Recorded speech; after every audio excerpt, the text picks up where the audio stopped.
All right. I'll use my outside voice. No. Ixie is going to be in charge of Mike. All right. You ready? All right, we're going to call this meeting to order. All right, we're calling this meeting to order. This is the Morgantown City Council regular meeting. We're in Mon County Chambers, 243 High Street, and it is Tuesday, December 6th, 2022. It's a little bit after 7:30, and if the clerk would please call the roll. Yes, Joe Buchanan. Present. Bill Pawecki. Here. Ixia Vega. Here. Deputy Mayor Trumbull. Here. Dave Harshbarger. Here. Brian Butcher. Here. Mayor Celine. Here, and then now we're going to stand for the pledge. I pledge allegiance to the flag of the United States of America and to the republic for which it stands, one nation, under God, indivisible, with liberty and justice for all.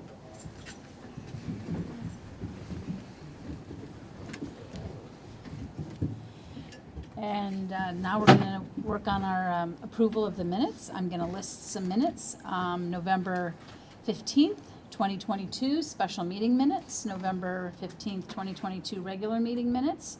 November 29th, special meeting minutes. November 29th, committee of the whole meeting minutes. With your nods, I'm going to pass these minutes. And if anyone has any kind of comments or questions, you can refer to the clerk. Thank you for all the minutes. Correspondence. We're going to have an introduction of Drew Bailey, our new communications director. So if we could welcome him. Hello, hello. Hello. Want to say a few words? Oh yeah, I got some words to say for sure. Well, if you're a communications director, we're hoping for that. I'm just really grateful to be here. I've got a chance to talk to a couple of you already. Some I hope to talk to more. I've had a great opportunity to talk to the people behind me as well, and I just can't say how excited I am, to be here, to have this opportunity to serve and to work with the city. Growing up, my parents were both educators, but my father was always involved in teaching government, and so had a couple opportunities to work within government, but I just know how important these meetings are, and I'm just grateful to all of you because I have a child of my own, and I think of raising her in the city, and I'm grateful that the important things we talk about have a chance to improve her life, and I'm grateful I get to be a part of that in some way. So again, look forward to working with all of you and seeing how we can, lift this city and this people up higher. I don't know if there's something And we have some projects for you, so. Oh, good. Okay, yeah, bring them on. Just really excited. So, good. All right. Thank you. Good. Thank you. Good. Thank you. Thank you. Welcome. So now we have a video of the police officer's oath of office.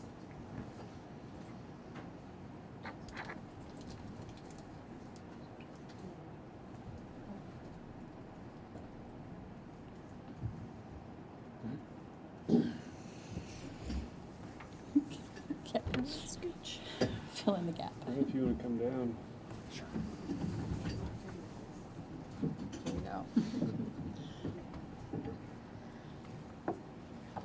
TV on?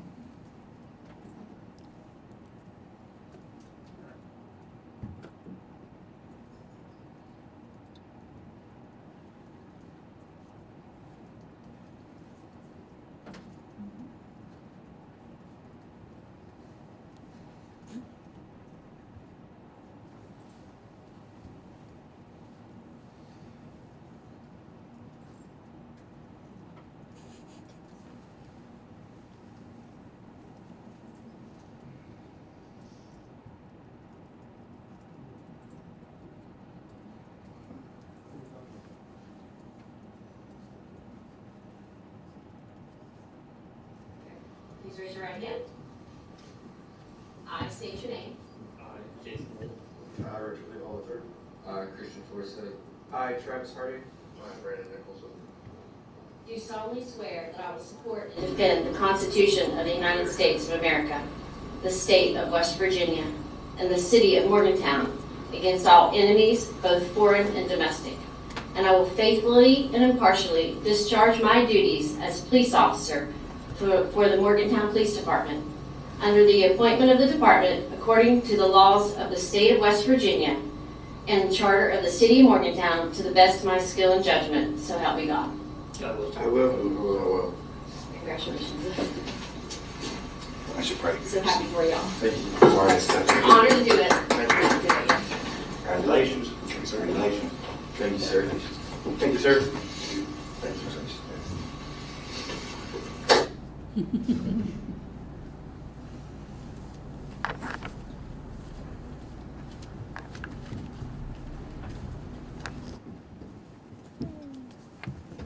So, congratulations to our officers, and very much appreciate the clerk's office for putting out the testing and arranging to have this video available. And if the chief would convey our congratulations. Recognition of the Human Rights Commission.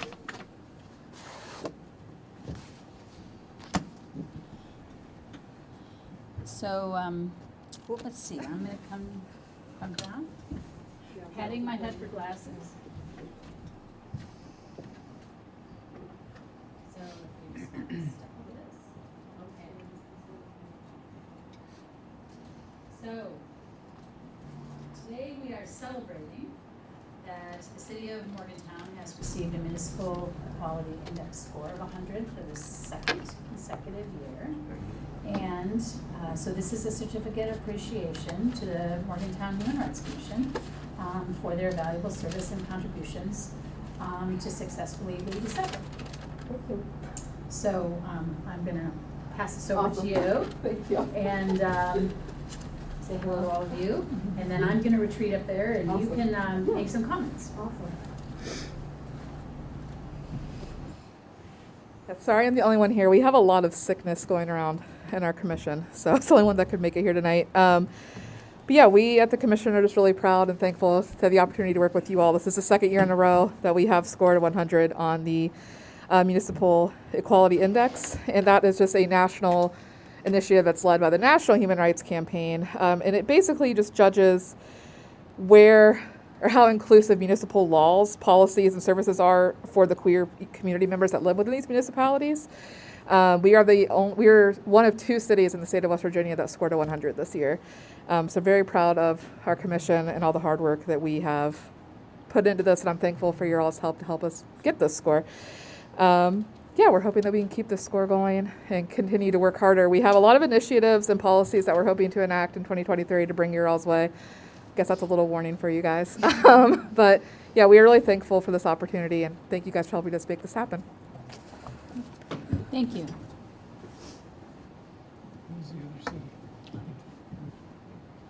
And now we're going to have a public hearing, and this is a public hearing just on one item. It's an ordinance authorizing the bill of sale lease promissory note security agreement for the First Responder Training Center. And so we're going to open this public hearing, and anyone who's wishing to speak just on this one item is welcome to come forward.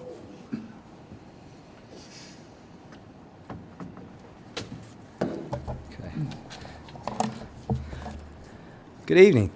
My name is James Giuliani. I live at 256 Prairie Avenue. I've applied to run for City Council in the next election, and I hope to work with all the folks that are here before that time and with them moving into the future. That being said, I've been a longtime resident of the city of Morgantown, and I want to speak about this business proposal that the city has before it tonight. Now, that's going to take a little bit of background on me in the sense that I believe that this project was never vetted and never the due diligence done that it needed to do. I believe that no other options were explored in finding a solution to a problem that we don't have, or a need, or a want. Is it a want or is it a need? Is it a priority? Where does it fit within our priorities?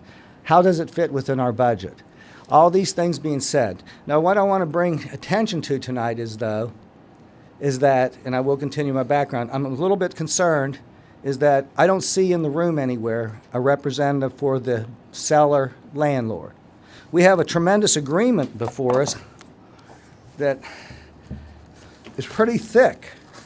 This is the agreement. All these pages are the agreement. We have a bill of sale. We have the lease agreement. We have a security agreement. We have a collateral agreement. So we have all these agreements. I don't know that the public has ever seen any of this, okay? That's troublesome because each and every one of you have a very important job to do and a very big responsibility and hard work. And if you don't have the information, how can you give us the information?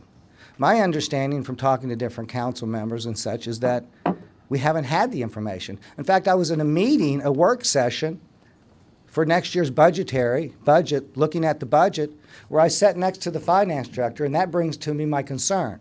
Also, we don't have the seller here, the landlord seller, to answer any questions that you all might have. Plus, we don't have the finance director here. See, we just changed in the city of Morgantown by resolution. It wasn't even 2 hearings, it was just send it forward, that we're going to change our purchasing, the way that we purchase. Well, somehow, this has reached the level that it somehow could not be competitively bid. I don't know how that is, but as you read through what you all voted for and agreed upon at the last meeting is that you give the finance director great responsibility. He's the gatekeeper, meaning that he has to vet each and every one of the projects that comes before the city, especially when those projects involve millions and millions of dollars. A $1.5 million purchase of an asset, I guess it's a supposed asset. I'm not sure its value, and I'm not sure that it has any value other than if it's with the lease. So that being said, I'm concerned that the finance director is not here to answer any questions and how this reached the level that somehow this was so special that we had no alternatives to look at things in the future. Things that we could do as far as a first responder center, training facilities, all those things that we as the city would want for our first responders, all our first responders, and all our citizens in the city of Morgantown to help protect us. So here I'm in tonight. I'm actually speaking as if I was already a counselor, and I'm looking at this what I would have to vote on tonight, a big responsibility for you folks, a very big responsibility. And that being said, I have so many questions and concerns. And so I wonder if you have the same questions and concerns that I have as I look through the lease agreement and the purchase agreement, the bill of sale, because here's what I have done over my lifetime. From the time I was 15, 16 years old, I've been in business in the city of Morgantown. And in that time, I've rented over to 600 students a year at one point in time. My family and I have rented to 600 students. We performed a service for the city of Morgantown. It's been a good business to us, to West Virginia University students, and many others, including homeless people, less fortunate. We work with everybody and want to work with everybody. That being said, I've signed thousands of leases. Not thousands, tens of thousands of leases. I have signed purchase contracts, bills of sale, bills of goods. I've never seen anything quite like this. And it's really pretty one-sided. So I would like to know, who wrote this? Who represented the city in this? Where was our legal team to look at it? Because here's what I would ask, and this is what I found out tonight from the manager. He was very open with me. And he said, James, this discussion's been going on for 1.5 years. I said, what? I said, 1.5 years? I said, well, nobody heard about it. The public, meaning me, the public, meaning the people you represent, the public, the citizens of Morgantown. We never heard about it. Well, one of the things he said, well, we wanted to keep it quiet. Well, guess what? Everybody knows in this room that I'm open and transparent. I don't like things behind closed doors. I don't like. He said, we had work sessions, we had executive sessions, we talked about this. Well, was it ever brought forward to ask the citizens of the city of Morgantown whether they felt this was a need, whether they felt this was a priority? Is it our priority with our police? Right now, we have a no confidence vote from our police. Is this some way of garnering some sort of favor? I don't know that. I'm only asking the question, but it has to be asked. My question is this some sort of favoritism to the seller whose business is defunct, has gone out of business? Because we have a situation here where we have these different agreements. And let's get started, okay? Because we need to look at the agreements. We have to look what it says because the details are what's so important. Everybody likes the idea, like the police chief said, man, I'm stoked. Well, that's great. That's great, and I appreciate that fact. And I'm sure he should be and want to be. But you know what? Some business people have told me, and this is not a reflection on the chief, this is a reflection on what business people are saying about this. What's this going to be, a country club for the police department? What do they need this for? But the fact of the matter is, what this is the message is sending is that I believe in this agreement, it shows great favoritism to the person who's doing the deal, the seller and the landlord in this situation. Because this venture that has been looked at conceivably, from my understanding, for a year and a half. Now, if this had been looked at for a year and a half, why was it never presented in writing on the budget? Why was it never presented to the capital budget as something that you as council would want to look at this year as a capital improvement? If it had been in line and you all had been talking about it, the next step of talking about it would be put it on the capital budget. Now, the reason I say that and the reason I would say follow this line of thinking, the logical of that is that we do have a capital improvement on the budget right now for our public services, for our first responders, in the form of the fire department.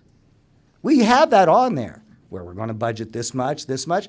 Well, how come when we got this ARPA money, when we knew that we had this need, or we feel we have the need, and we felt so much that we had the need that we put it in writing, that why didn't we look to the fire department to see how we could get them in place, okay? But that being said, why didn't we look at something that was more all-encompassing? Because with my discussion from the fire department and outside agencies, none of them have an interest. Nobody has an interest in using this facility. Meaning this facility will be on the backs of the city of Morgantown and its police force. Now, what we know already is the city of Morgantown has a police force that is understaffed. My concern as a public citizen is this. Are our resources for the city of Morgantown going to be compromised because these resources are going to be used at a training facility? A want? A training facility is a want. Nobody else in the state of West Virginia has one, so obviously it's not that necessary. There was a gentleman on the radio today that was more informed than I was about training facilities, and he said there are facilities. Now, am I to argue with him? But here's what I could say to you. We should take somebody with that knowledge, a citizen with that knowledge, and we should explore what he feels about it, what he thinks about it, because here's what I'm going to suggest. If this council would have had public input, would we be where we are today? Would this have gone down with this?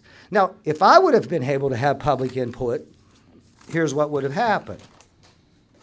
Okay? We'll start with the ordinance first, okay, because there needs to be some corrections where we're to this, but if that's the case. This is what I pulled offline today, and it's talking about an ordinance to purchase assets and lease space. There's a couple issues. The dates are all wrong, but there's a real issue here. It says the acquisition of personal property. You're not acquisitioning any personal property. You're acquisitioning capital goods, business assets, not your personal property, okay? So that's wrong, okay? And the lease of real property for the purpose of establishing and operating an emergency responder training center. Similar or related purpose together with the authority to execute such other and additional documents as may be necessary. So this is your ordinance that will put everything into place with what we're going to talk about. Okay? So there's some corrections there, but I don't think we should ever get there. But that being said, right now I have the bill of sale in my hand. Okay? So we have two different things going on here. We have a bill of sale for assets. Those assets being the bulletproof glass and the other accessories that go with the gun range. Now, I'm going to suggest, I'm not just going to suggest to this council, I'm going to tell this council, without the bulletproof glass and all the equipment, if that is not there, you cannot lease the gun range. So if the city of Morgantown does not buy this equipment, okay? Sort of looks like you're being held hostage to be able to buy the equipment to get the front end loaded. They're front end loading this, okay? Meaning that these things that they're wanting you to purchase should never be purchased. They should be part of the lease agreement. Why would you purchase these items?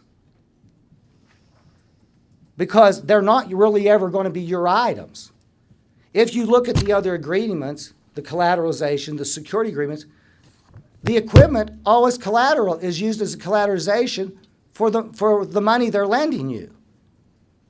Well, they have all kinds of outs and this and that. But in the bill of sale, it says here, and this is what I'm saying, I'm not sure who's read this and things like this, and what these certain things mean, okay, and what the city's actually made the decision to do. I haven't heard us talk about it. Are we buying only the necessary assets? Did you just hear what I said? The necessary asset, meaning that if we don't buy this, we can't lease the gun range. Correct? Okay, but we have an option for $500,000 more that takes in a training room equipment, classroom furniture, security equipment, vending equipment, Coke machines, I guess, acoustic wall outward-facing soundproofing, and the simulation room equipment. That's your options. Your purchased asset is going to be the action target, range, equipment, and bulletproof glass. All those things, if you do not have and you do not purchase under this agreement, you can't sign the lease agreement. So what I'm suggesting to you is that we as council, we as the city of Morgantown need to reflect and relook at this. Because this wasn't the only plan in front of us, you see.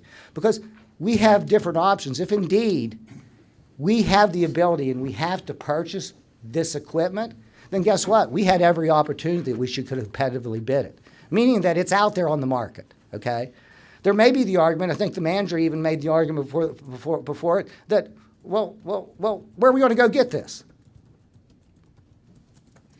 Must be out there. They're selling it to us. Why don't you do? No. about I 3 have more time. minutes No, here? I have plenty of time. I have plenty of time, Jenny. Well- Okay? I have plenty of time. Just, I have plenty of time. Please don't do this. Please not don't doing- say what my limitations are. I don't limit you. I never say to you, Jenny, quit talking. I never have said that at a council meeting. Never have I ever said that. as You the can chair- sit up there. As the You chair can of say. this meeting, I'm saying, please continue. Thank you so much. God bless. Okay. So I'm trying to make a very valid point, okay? We should never consider purchasing anything, meaning that the ordinance that you have in front of you tonight should fail, because it's not in the best interest of the city of Morgantown with all the obligations and priorities we have.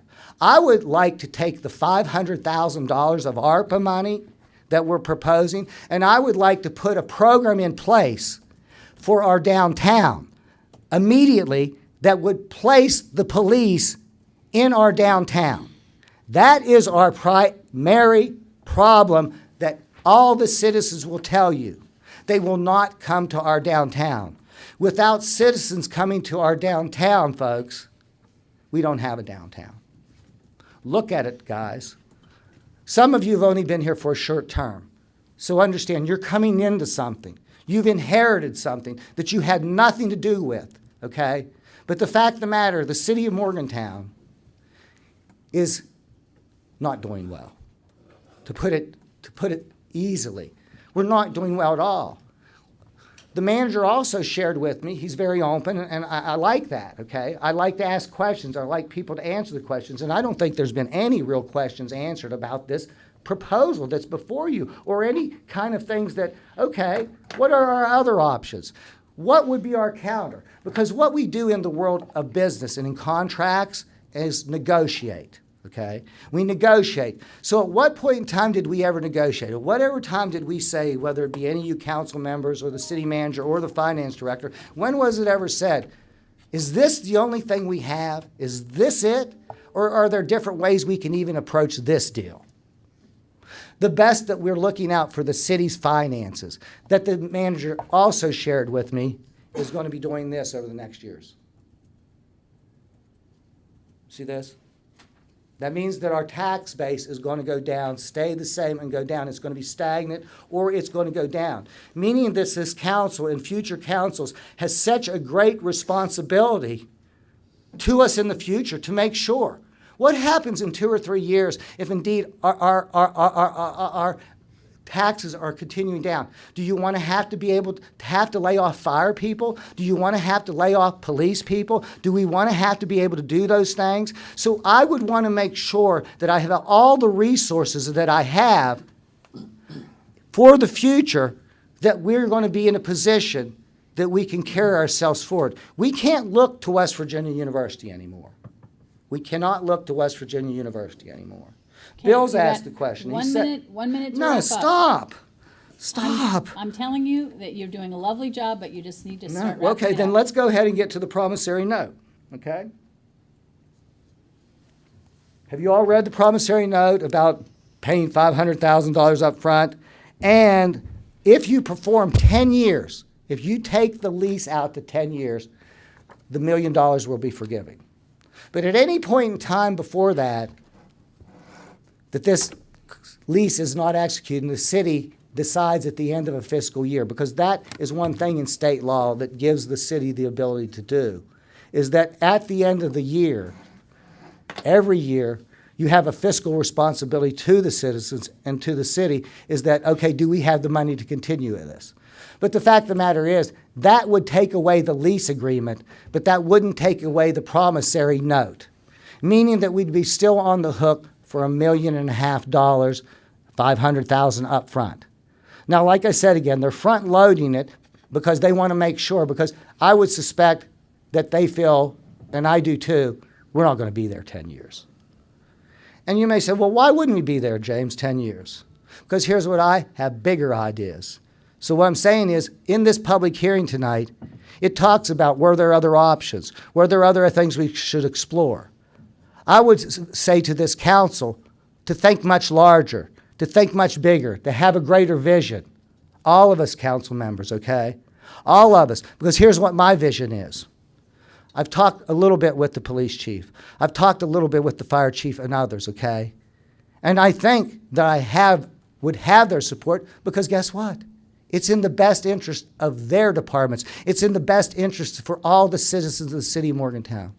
What I'm proposing is, with this money that we're proposing to do with a training facility for just the fire department this time, this is what we know. The police department. At this point in time, the fire department hasn't bought in, okay? It really is not their thing, you know.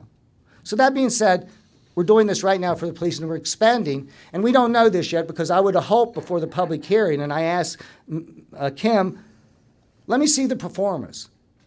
Shouldn't the public have a right to see the performance? Shouldn't we as a public be able, because how can I or anybody else get proper public input if I don't have the information and documentation in front of me?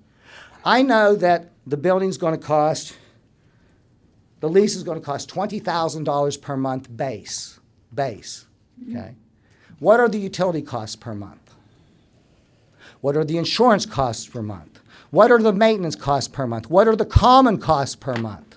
Now, that being said, we haven't even gotten to the part where we've speculated, but because we haven't bought it yet, we can't really know what exactly we're going to do. Well, wait a minute. What person would have a business plan? What person would enter into any venture not knowing what the future holds? Meaning not knowing how we're going to use it. We don't know how we're going to use it. So do we know how many police officers will be taking off out of the city of Morgantown to be and have to be at this training facility? How many officers? All I right, don't know that. You've got 15 more seconds, so just No, wrap stop. up, please. Stop. So that being said, how many civil employees will it take? And if that's the case, civil employees, does this then follow under the police department, or does this then follow to human resources? If we're getting into the training, which is not the police's responsibility in any way, form, or fashion, okay, it's part of their job. It's part of their needed certification, but it's not part of their job in the sense that we are required as the city of Morgantown to give them a training facility. They can train in a lot of places, and they have for all the years that our police force has been in existence. It's Okay, working. We're done. Thank you very much. Really? Is that what you want to do? Yep. Okay. All right, well, in any case, I think that I've probably told you enough. I think that you all are intelligent people, and I think that I've been clear in what I've said to you is that there's many other options, and I want to explore those options, and I want something better for us. I want a first responder center for the police department, for all our EMS responders, for the fire department, and I want to do it comprehensively. That's Okay, why I need a minute you're or two good. more. So what I'm suggesting is that Please. we're getting ready to expand $350,000 James. a year, James. and we have $930,000 going to the county EMS. James, you need to sit down. No, I don't. Yes, you do. So what I'm saying is, let me get this James, thought May I finished. You ask a counsel. question? Attorney Simonton, is there any rule on our books that limits the amount of time for a public hearing? I know our public portion is limited. Is there anything on our council rules that we haven't been able to receive yet that has a limit for a public hearing? There is a reasonable amount of time, and we have passed that reasonable No, we amount of haven't, time. because I haven't got to all my main points. Which of the main point is this, and please let me get to it. No one here. Nobody here And wants to when- hear this? when someone Nobody here comes- wants to hear this. When someone comes and makes a presentation, when a normal, like when the CVB comes and makes a presentation, we give them some guidelines. You've had the floor for, I believe, 20 minutes or more. Well, It's you know, I've time- been in it's- here for many times that other people have had the floor for longer. So what I'm suggesting to Usually you it was is that, prearranged. well, guess what? This was prearranged too. It's a public hearing. A very important public hearing. It's a So very let's just important- get, and you have let's cut covered- to you the have chase. covered There your is no, bases. the attorney will tell you, there is no limitation on me. There's not, okay? So that being said, let's get to the finish. The finish line is this, council, to help you make your decision. And that's what I'm wanting to do. I'm not trying to alienate any council members. That's the last thing I want to do. I want to come here and for us to all work together and for the best of the city of Morgantown. So what I'm suggesting is that we just passed an EMS levy that we're not going to so much benefit from, in the sense that we take care of our EMS first responders. We pay our fire department well. We staff them well. They're certified as EMTs, paramedics, et cetera, et cetera. If indeed we would add the ambulance service, we would complete the circle. Kim can tell you, we can do it, and we can do it ourselves. So what I'm suggesting to this council, please listen, is that we have $930,000 that we contribute to the EMS levy that we're not getting really much out of. We get ambulance, but we're not the people that's running to this James, now deficit. we're not on topic. We are on topic. It's the same thing. No, it's a training center topic. We're talking about a training center. That's what I'm trying to EMS explain. EMS, you can Dave, speak Bill, at- I'm trying to explain to you that Sir, we got something sir, bigger going on here. sir, We've got something bigger. I want the sir, fire department, it is I want the time police to sit department to down. be able to have It is an time to EMS sit center, down, and we can James. use the funding from James, the EMS, you no longer have the floor. $350,000 James, from the sit fire down. and police, and we can use that money to build a James, you can training talk center about that for during the everybody. public portion. Thank you so Sit much. down, Thank you. please. Thank you so much. Thank you. I wanted to get that a point because we can do better. James. We can have a wonderful training center. Sit James, down. Stop. You got to stop. You need to stop. Okay, Sit down. I am. I'll stop. Thank you.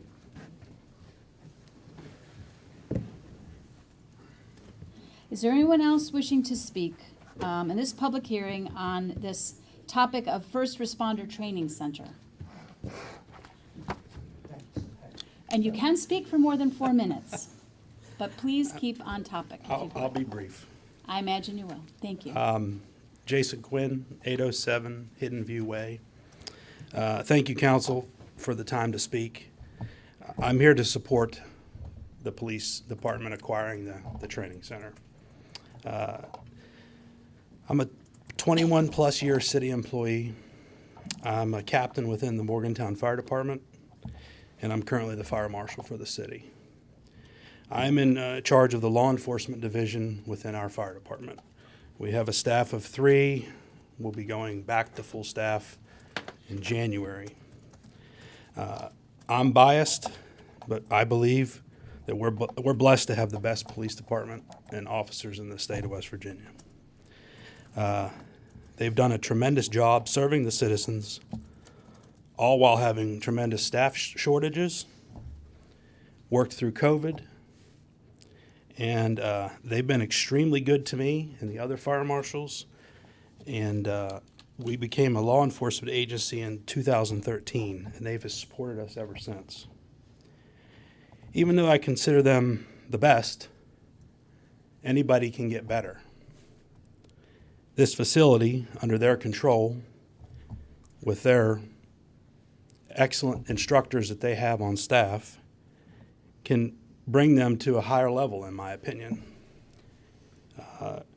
When we became a law enforcement division in 2013, it was the help of Ryan Simonton.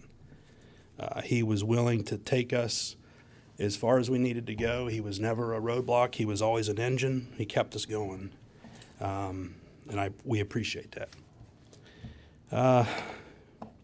We needed specific training. We became a brand new law enforcement agency in the state of West Virginia. We had never been one. We needed training on firearms, tasers, ASPs, pepper spray, defensive tactics, use of force, legal training. Some of the training took place at a karate studio that one of our fire marshal's son attended, and they allowed us to use the facility before they opened for that evening. So that's where our defensive tactics took place. We've taken taser training in the basement of the city PSB's parking garage.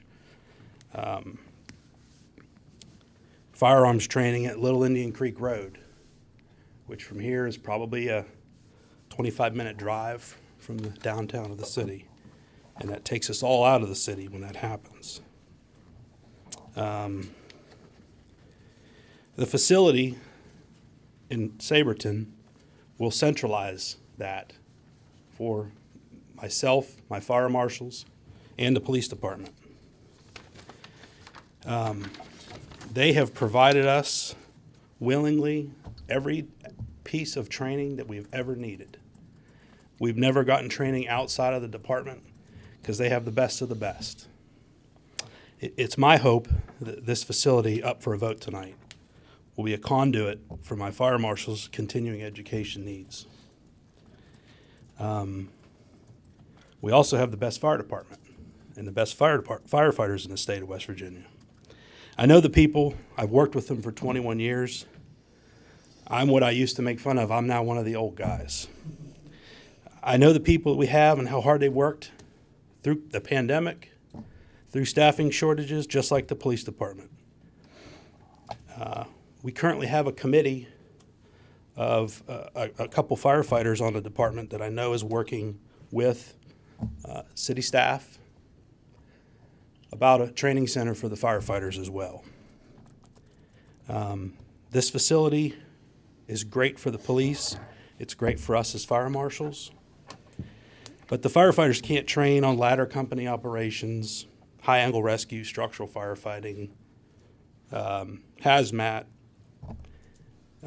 live fire burns. The firefighters deserve a facility too. And I hope that those talks continue, and I'll be standing here when that comes to a vote as well. I would like to thank you for allowing me to speak, and let's keep public safety a priority. Thank you. Thank you. Is there anyone else wishing to speak? I think you get to speak at the next part. So we're gonna you're gonna speak in 1 second here. We're gonna close this out, and then you're the start of unfinished business. Pardon. Not that you couldn't speak now, but you got a different spot. Is there anyone else wishing to speak on this matter? All right. We're going to close this, and then if Chief Eric Powell would come up, we're going to do unfinished business, consideration of approval of second reading of an ordinance authorizing bill of sale, lease, promissory note, and security agreement for First Responder Training Center. The first reading was 10/18/2022, and I didn't know if our city manager wanted to speak and set the stage, and then we have I'd love to chief make here. a few comments. This is this is a project that actually the chief's been working, and the police department's been looking at securing some sort of firing training range for a long time, not just a year and a half, long before I came aboard, and have looked at different properties and different options. None of them have always, they've had obstacles involved in them.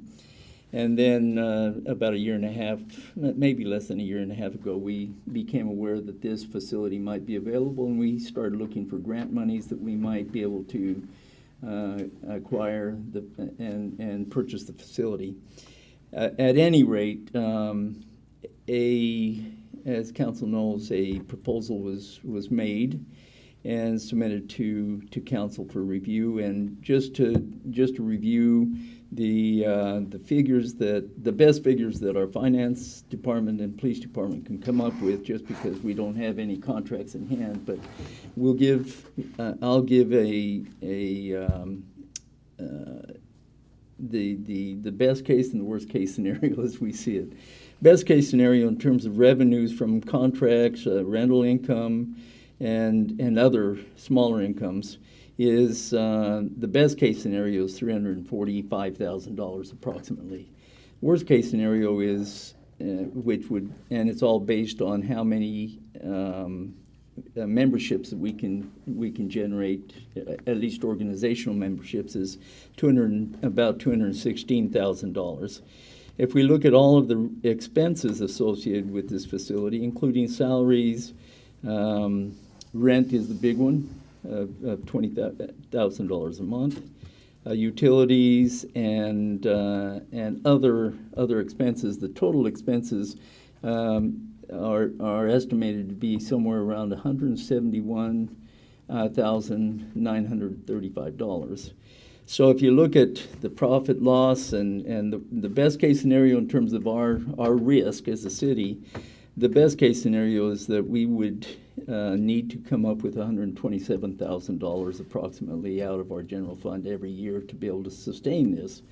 The worst case scenario is about $156,000. And so I certainly believe that this is a wonderful facility. I've had individuals call me from the FBI, from other law enforcement folks, and there's no question it is a state-of-the-art facility, and one that not very, very few states have them. At any rate, the question now is, does the cost and the risk outweigh the benefits? And that's really what needs to be weighed. And I think that's where the chief comes in, talk about the benefits to the department, and then we have to decide, council needs to decide whether it makes sense.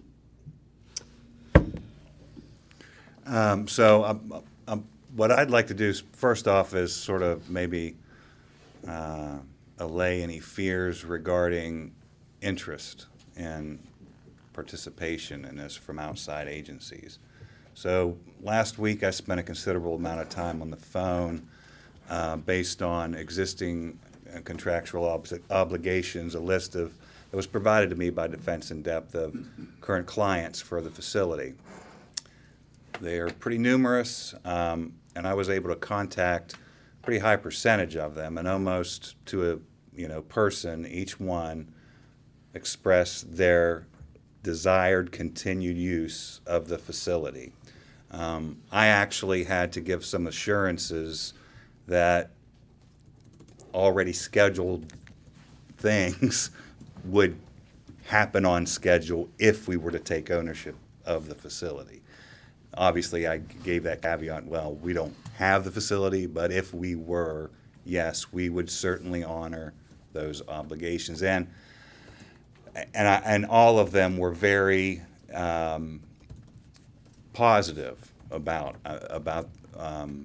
the whole idea of us assuming ownership, assuming control of this facility that already exists there. And that's important to understand. This is a working facility. It already exists. It's already up and running. It requires zero, as far as I'm concerned, initial input with respect to building the structure and building the things needed to be fully functional and operational at the time we use it. And in saying that, I want to illustrate the uniqueness of the opportunity, because I think that gets a little lost. Normally, the process is, as Mr. Giuliani pointed out, there's a process involved in the building and capital improvements, but because of the way this occurred and because of the circumstances and the existing facility, which I don't think exists anywhere now in this county that I'm aware of, a shooting range. I'm not aware of one, other than the outdoor one that we use, and as Captain Quinn pointed out, is out on Indian Creek Road, and it's an outdoor facility, but this would be a unique facility for this area, for the state. Not a lot of places have it. Not to mention the fact that I myself have communicated with colleagues in the law enforcement profession, at least for the upper region. I just got done speaking to Chief Sinclair today and a couple of other chiefs, and they also are very excited about the idea of having this available to use for their agencies. So there is definite interest in continued use, and definitely creating more use. So it will benefit the region, not only our department and our city, but the benefits to our city are that our department has a place that we can conduct high quality, high level training, and we can offer it to our own officers. And I'm not saying that there was a lack of training before. We've always had training, but it's always been other places. It's always been in basements or garages or this place or that place, or my uncle's got a place you can use. I mean, that's literally what we're dealing with. What it does is it attracts other agencies. If we were to hold outside or internal in-service training, we would offer it just like other agencies do around the state to other agencies to come. If we get enough people to come, that helps the local economy. I mean, if it's a 2 to 3 day class, people are staying in hotel rooms, people are eating in restaurants. So there's a benefit that's sort of a side benefit to the local businesses as well when we get it fully operational. There is a 30-page document right now that's a draft form that is our operations plan, that the officer that's planning on running the facility, who I have planned on running the facility, Lieutenant Chad Reyes, who's head of our training, which is appropriate. That's his job. Right now he works in the police department. He would be located at this facility and be running the facility. Our armorer, whose main responsibility has to do with weapons upkeep. He's a range instructor, certified range instructor, which is important to have on site, and a sniper on our SRT team. He will take up permanent residency there, along with 2 already approved civilian employees, which we will retain as support personnel. And I mean, so that gives you an idea of the initial makeup of what we're looking at. I don't think the operational plan is obviously a living document, because we're going to be changing it as we go and learning how things work and apply to our specific situation with respect to personnel and other things. But you know, I've told you the plan. You know what we're wanting to do with it. We're wanting to hold classes there. We're wanting to have an opportunity to invite the public to classes there and teach things like self-defense, basic, first aid, these kinds of opportunities to provide to the community as a whole, to make community connections and also to educate the public. And these things will all be done, and this facility provides a very good space, a very clean space, a very new space for us to do that. And it reflects well on the city in general. I don't know if any of you have seen the facility. I know a couple have gone on a tour, but it's a very nice facility. So, you know, those are the benefits. I've gone over them before many times, and I don't know. I admit it surprised me a little bit to hear a lot of negative stuff coming from people from very unexpected places with respect to this opportunity, because, you know, I think but the more I thought about it, the more I'm like, I think anybody could find a lot of negative stuff. If they really wanted to, they could probably defeat anything. But I'm a person of opportunity. I'm a person that recognizes a good opportunity when I see one. And I know that I think that if we let this kind of slip through our fingers, that you're talking way down the road, maybe someday. And I know about maybe someday, because, a lot of stuff could happen in between. And if you have the opportunity and you have the means and you jump on an opportunity that makes something better, it takes a leap of faith a little bit. It takes maybe a little bit of faith in me and my abilities or my department's abilities to make it work. But I can assure you that all our efforts will be to ensure that this place works the way it was meant to work and intended to work. They understand, our officers understand the importance of it, and I don't know of any department that doesn't know the importance of high quality training and being able to do that, and the luxury of having that centralized and easily accessible to everybody. And that's what it really is about, accessibility of training, so that they are very well trained and remain well trained. And I mean, that's the best thing I can say. I don't want to belabor a lot of facts and figures, and I try to get as much information as I could together for the experts, Ryan and Kim, and have them involved in the process, because it was a process. There was negotiations. It wasn't just, this isn't the first thing that was flopped on the table and we just said, okay, check it off, it's good. There was a lot of back and forth and a lot of meetings with the current owner and a lot of discussions. And I'm going to trust that that's the best deal that could come out of it, and believe in it. And I'm still excited about it. I'm still stoked. So if anybody has any questions specifically, I'll do my best to answer them.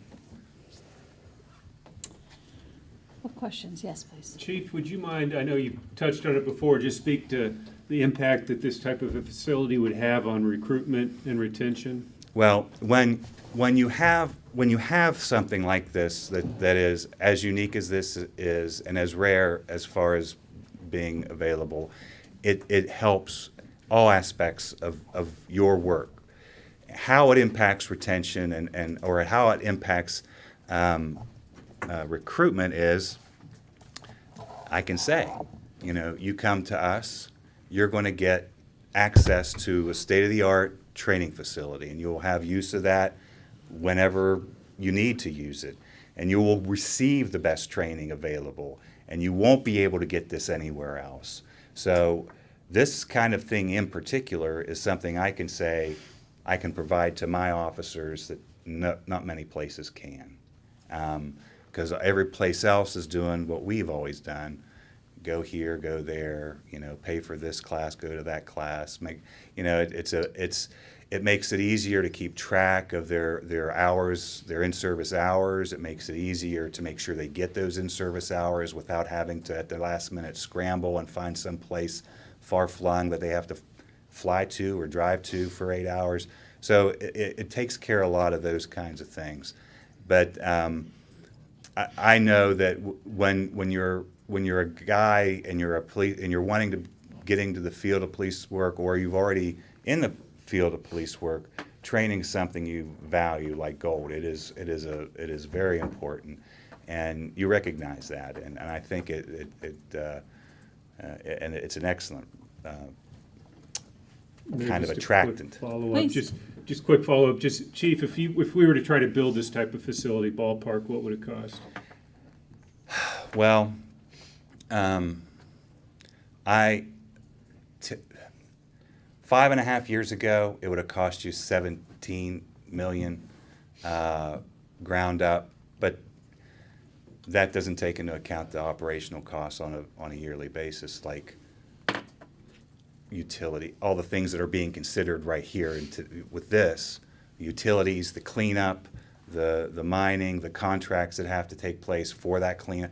There's a lot of stuff involved, and so I say 5 years ago, 17, I would say you're looking at closer to the 20 to 25 million range at this time for square footage and the capabilities of this particular target system, which is Action Target System. And you guys can look it up. Action Target's out of Utah. They're a company out of Utah, but different distributors around the country. Really high performance, high quality equipment. And we have a Milo system, which is a virtual reality system that we're also going to acquire. And that's virtual reality, situational kind of thing. Very state-of-the-art still today. They're not, this particular target system isn't planning on being phased out. I was assured that by the manufacturer today on the phone. So I've been talking to a lot of, what I'm trying to illustrate, I've been talking to a lot of people. And I think 20 to 25 is probably a more realistic, just square footage wise and equipment wise. Thank you. Madam Mayor, Yes, please. I'm aware of the police Oh, force. pardon. Let's get this. Sorry, I was supposed to do Pardon my me. job. Okay. Why don't you speak over toward it, I'll please? use my outside voice for the Okay. television. I'm aware that this has been an ongoing desire of the police department well before your tenure. And I realize the difficulty you've had in achieving this, and it does seem like a wonderful opportunity. I do have that concern about the long-term commitment to this, and I am concerned about the city's budget. Am I also hearing now, you're telling me that there's a possibility that there are other partners that might participate and that we would benefit from their participation in terms of Those would be contractual usage kind of people that I'm talking about. So other Specifically, agencies. What do you mean by that? So other agencies would pay a fee to use the facility, and then we would handle the scheduling of that. Okay, that's encouraging to hear. Well, they already exist. Those contracts are already in existence. Some of them in lesser form. What I've discovered was the way Defense in Depth did their contracts was not uniform. And so they sort of tailored the contract to the needs of the organization. I don't know the reasoning behind it, but that wouldn't be the case for us. We would have a pretty standardized sort of form with respect, with maybe some leeway given here or there, but we would be more uniform in that respect. But that's what I was talking about when I said I was reaching out like all week. These are people that already have contracts with Defense in Depth for the use, and actually many of them extend beyond January. And so I was calling first to get just their input and their verbal sort of confirmation that they still want to participate and use the facility under our ownership, and also to find out what exactly their contract was, because I was finding out that they were very different in a lot of different ways. And I sort of giving them reassurances that we would make things uniform and be more consistent with respect to how we did things. And this won't interfere with our training. No, that's what scheduling's about. I don't want to make you think that we're in there training 24/7 and it's being used by our guys 24/7. That wouldn't be the case. It would be used by our guys as the guys felt that they needed the use, but at the same time, we'd be also allowing other people to use it for their purposes. Other, like security agencies for corporations, hospital, the hospital security, WVU, and all those surrounding police agencies. And they already kind of do that. Individuals will come in that are maybe corrections officers at the correctional facility, might use it to get their time in on the range, things like that. We'll continue that. Very good, thank you. It's encouraging. What other questions? For Yes. those other agencies, how is it that wouldn't there be a certain amount of liability involved in taking on their training, and how do we cover that with insurance? And Actually, I spoke to Travelers, a representative of Travelers, about the liability issue, and that had more to do with the possibility of civilian use. I was kind of wondering, because obviously the retail aspect of it's gone, but there was still civilian use, people that weren't associated with a security firm or something of that nature coming in and scheduling use of the range. He told me that depending on how we did it, it could increase the liability costs. But if we decide, but sort of the way it is now, we're kind of leaning away from that, and so immediately it's not going to be a concern. But if we wanted to explore that in the future, we could have a more detailed meeting of how it would affect our insurance. So the short answer is no, it's not going to affect anything.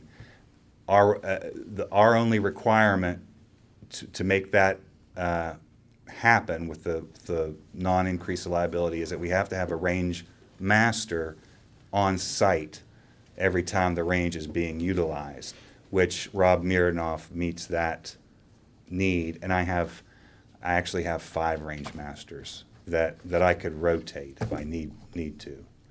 So there's no, personnel-wise, the only change is an increase in my civilian staff by 2. And the officers that are currently working are just going to continue working their normal duties and get paid their normal salary. Their job really hasn't changed. Some of their responsibilities have increased a little, but beyond that, it doesn't affect staffing.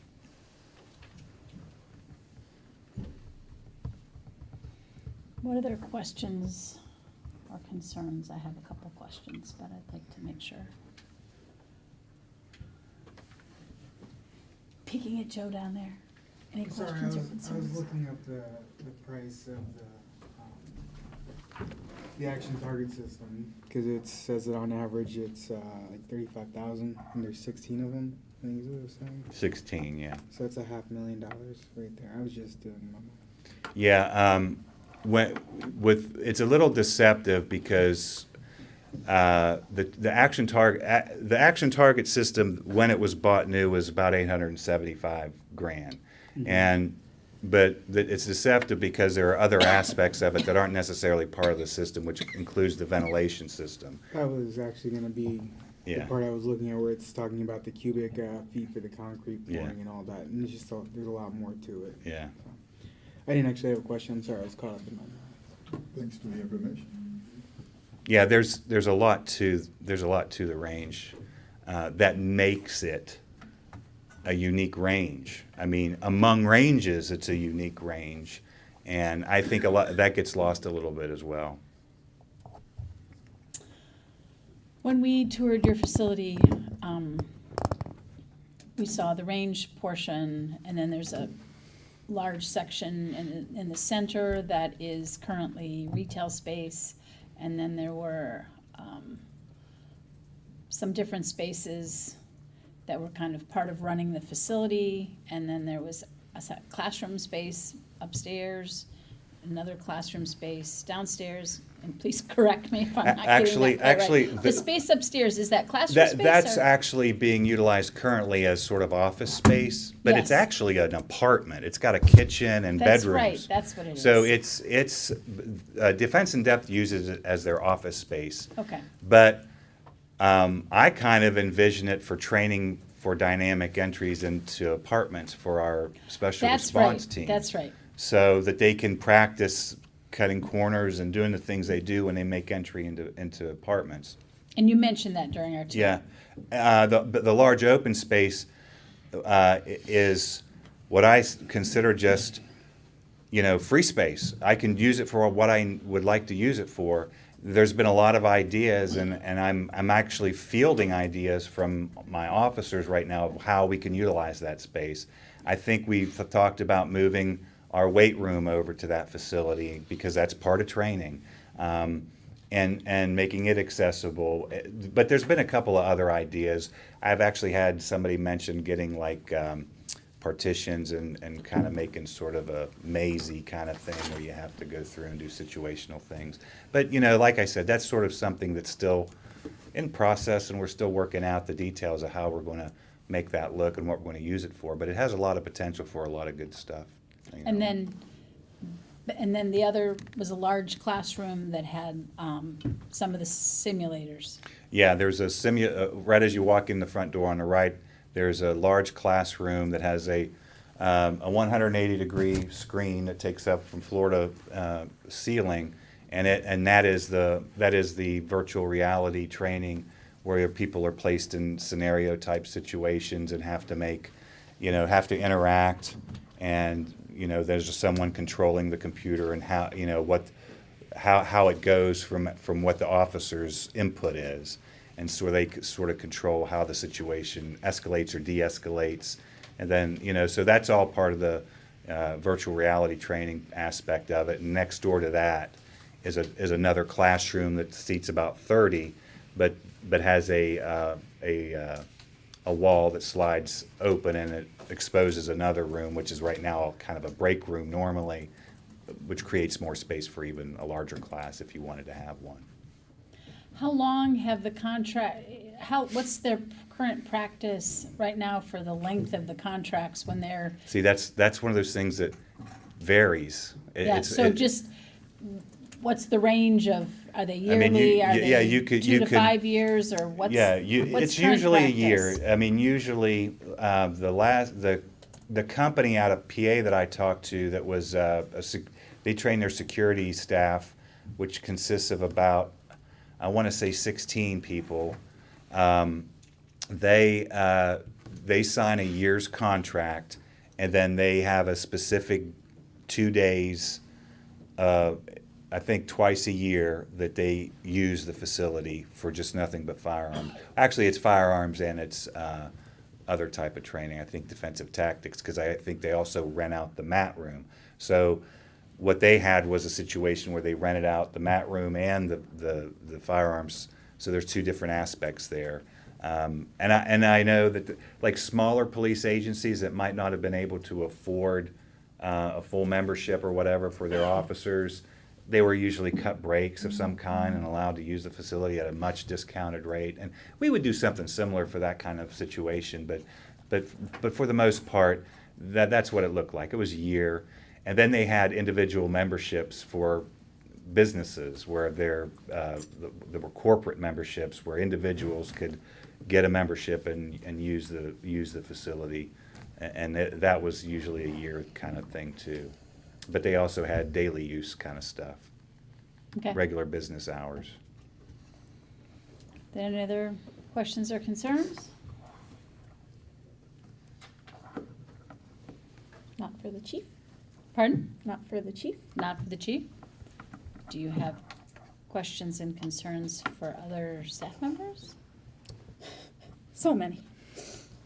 All right. Not for the chief at this point, but questions for other Okay. other staff members. All righty. Thank you all. I appreciate it. Thank you. Thank If we you. have any other questions, we'll ask you to come back. Thank you. Yes. The manager said that the chief was here to discuss, benefits, but he also mentioned, we have to weigh benefits with cost and risk. And I do feel like it would have been appropriate to have our finance director here who could answer some budgeting questions and things like that.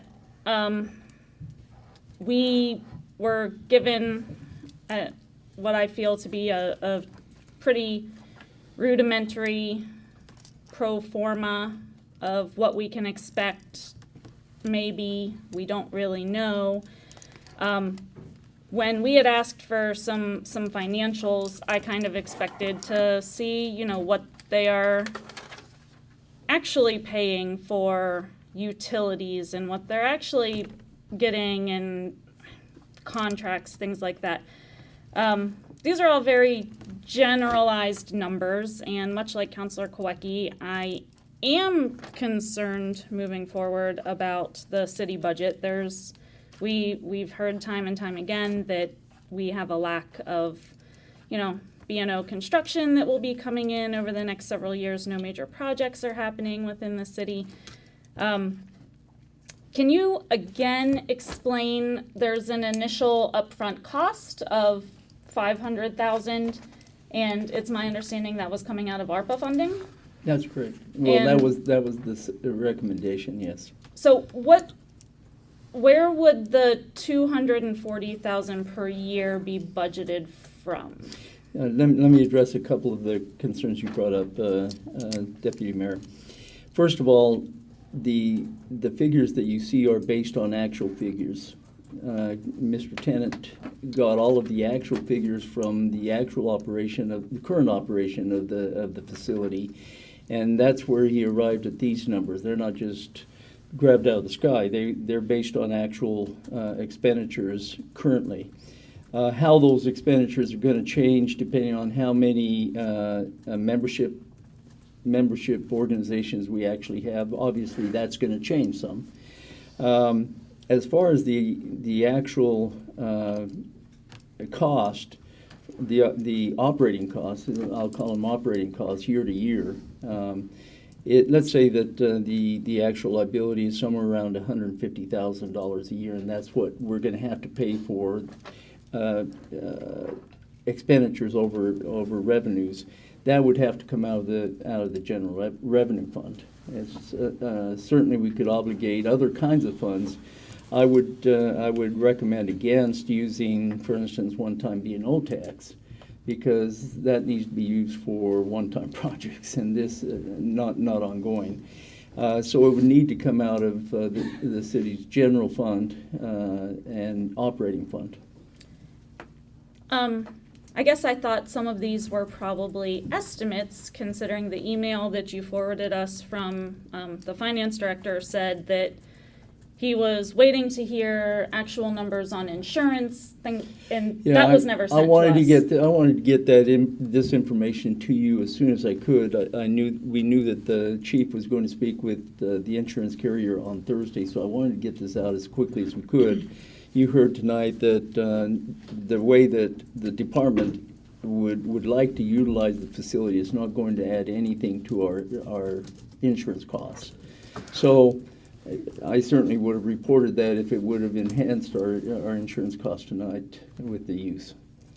Did that answer your question? Sure. I'm just going to address the elephant in the room, right?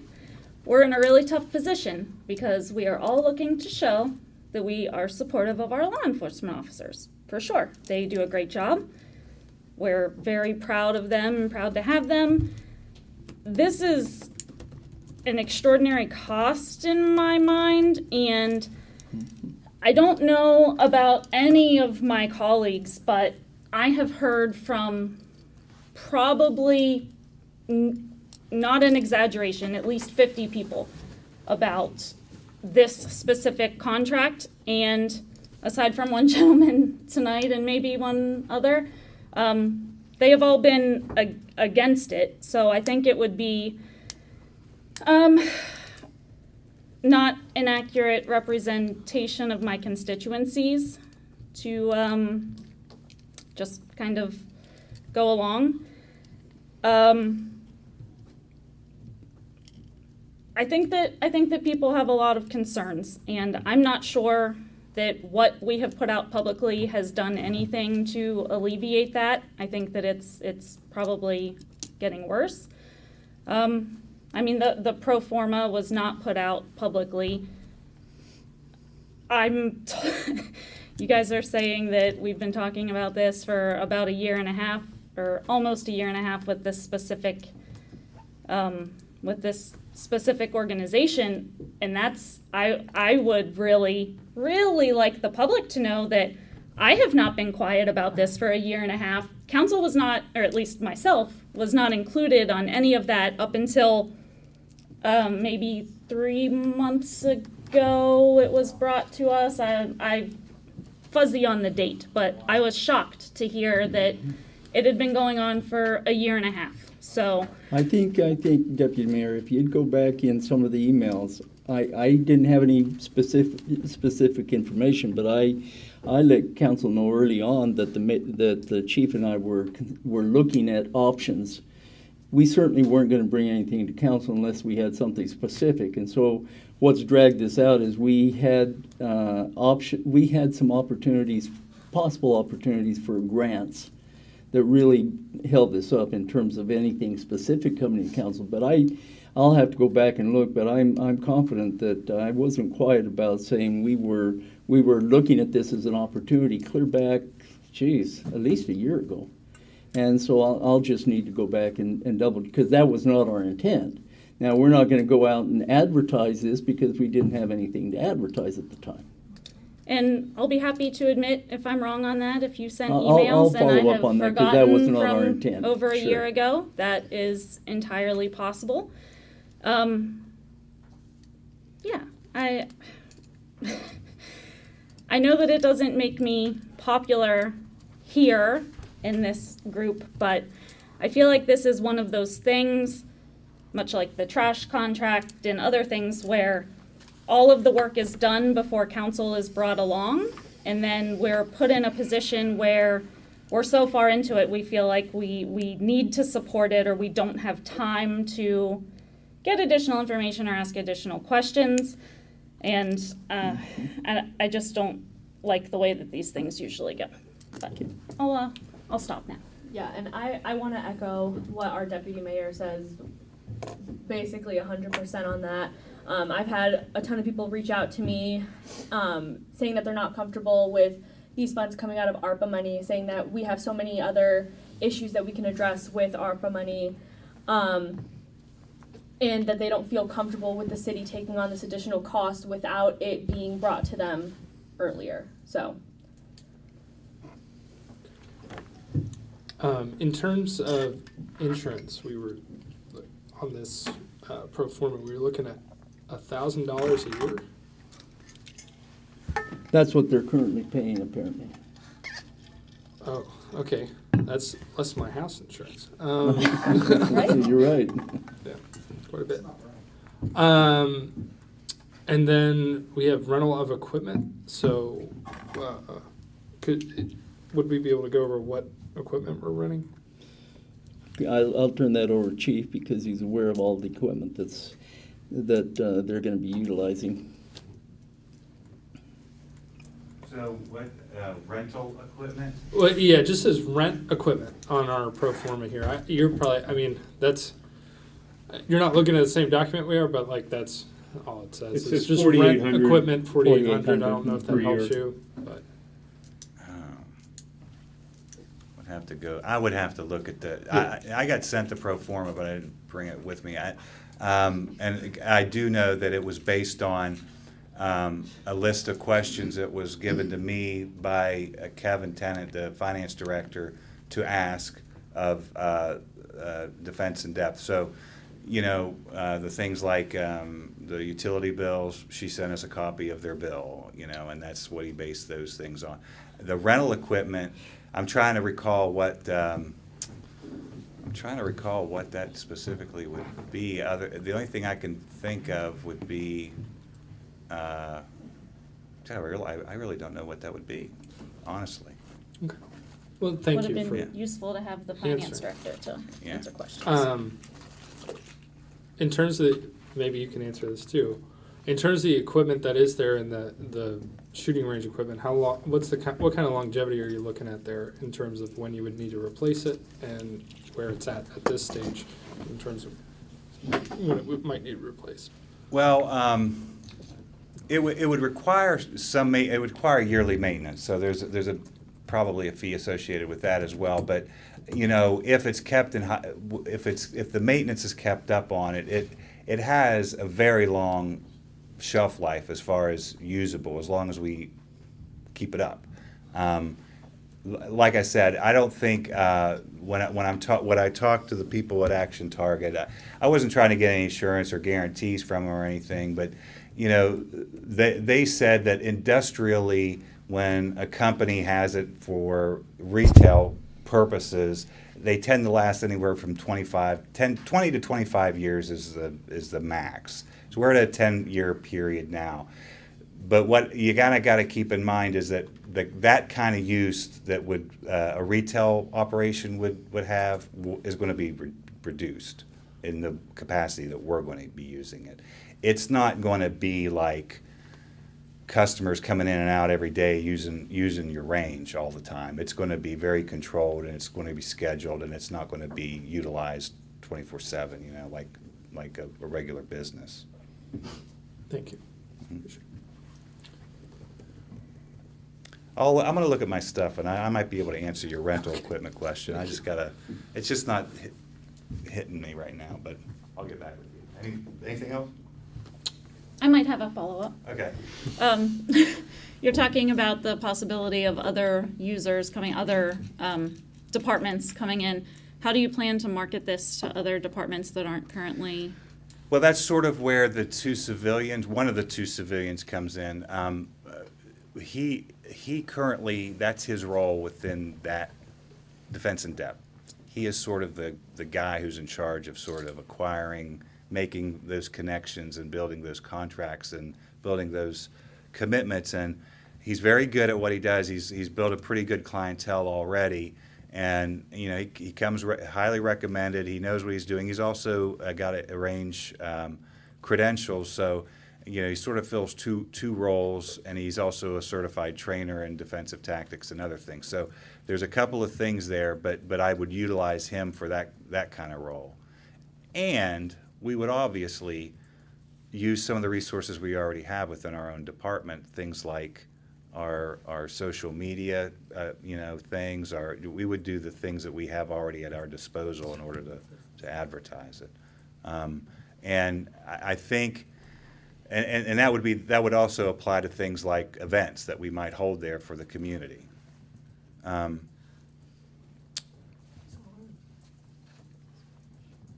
Anything else? Thank you. Madam Mayor? Pardon? Mayor? Yes, please. I do appreciate the concern that has been expressed, and certainly I've heard from numbers of people their opinions too on this. I do know that the police department has been after this for a very long period of time. I do know that the facility that we're being offered is an unusual and very advantageous facility. Unavailable, I think, in terms of what we could be capable of building on our own. It seems to be offered to us at a reasonable price.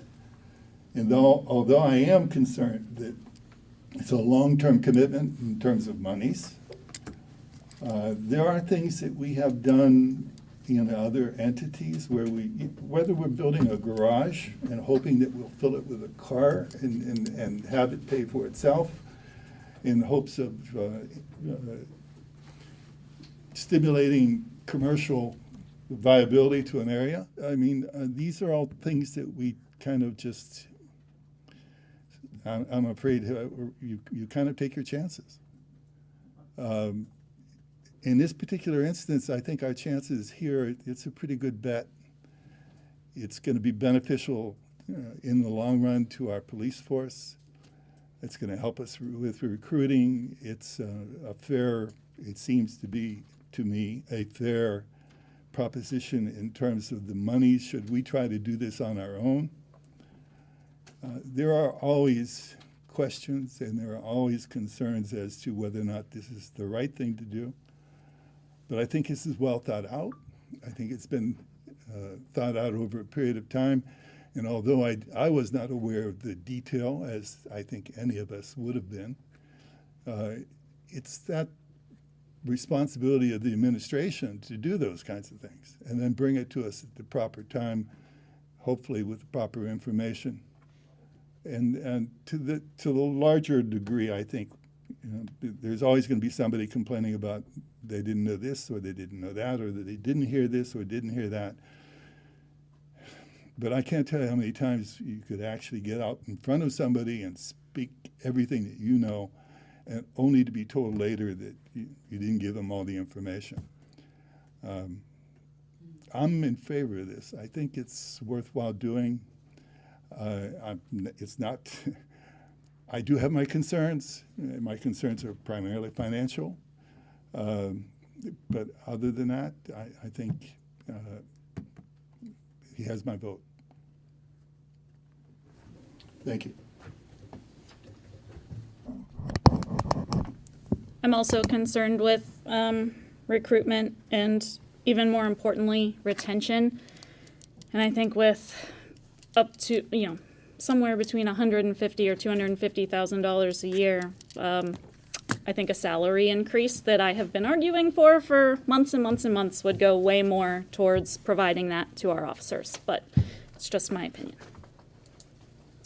I would echo that, but I would also say that I think there is, I take Bill's point, but I think that there is probably ways that we could spend $120,000 to $256,000 a year in ways that we have certain return on investments, much more certain return on investments than something as this nature, as nice as it might be to have.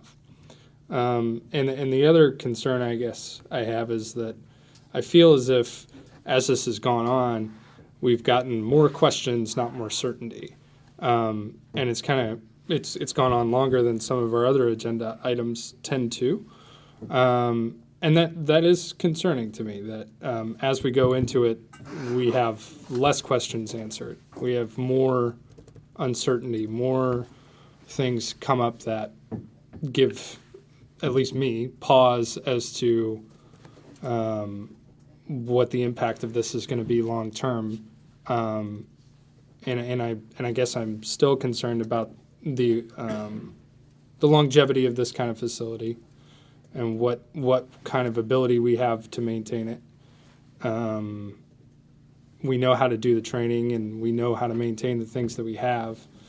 And then, we get into this and we already know that we're going to be spending $120,000 to $256,000, or $250,000 a year. But then, what kind of other externalities are we not seeing at this point in time is my other concern, even with this kind of high price tag that we already have for this year. And finally, I guess the other thing is, I don't think we ever talked about necessarily doing something like this in the initial stages of our public planning with ARPA.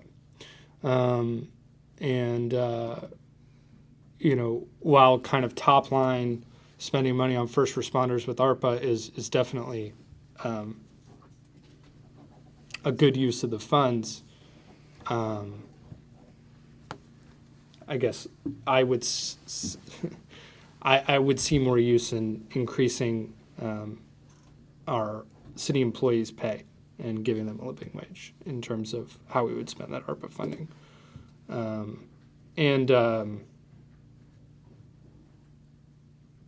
don't know where our city police budget is at, but if this couldn't be saddled in some part of that, I don't know if there's been any consideration of that, or. You're talking the purchase of the equipment or the annual operational costs? Yeah, I don't think they would be able to take on the not initial. Possibly currently, but if you're looking over a period of years, that starts shrinking down. Right now, our personnel budget is pretty robust, right? Low, yeah. But that's not always going to be the case, hopefully. Okay. Thank you.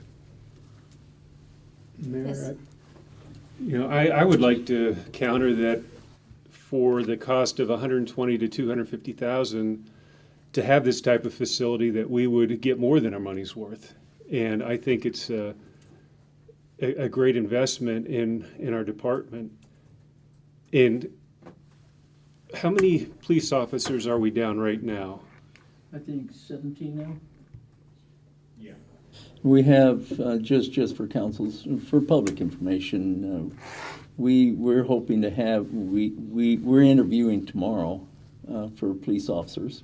They will be part of the first class going to the Fairmont State Academy.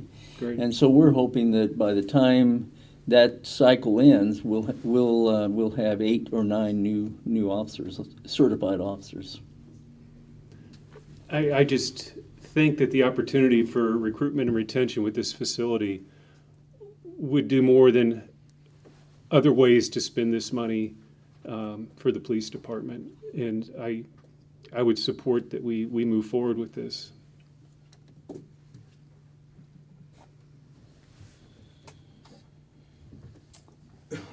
I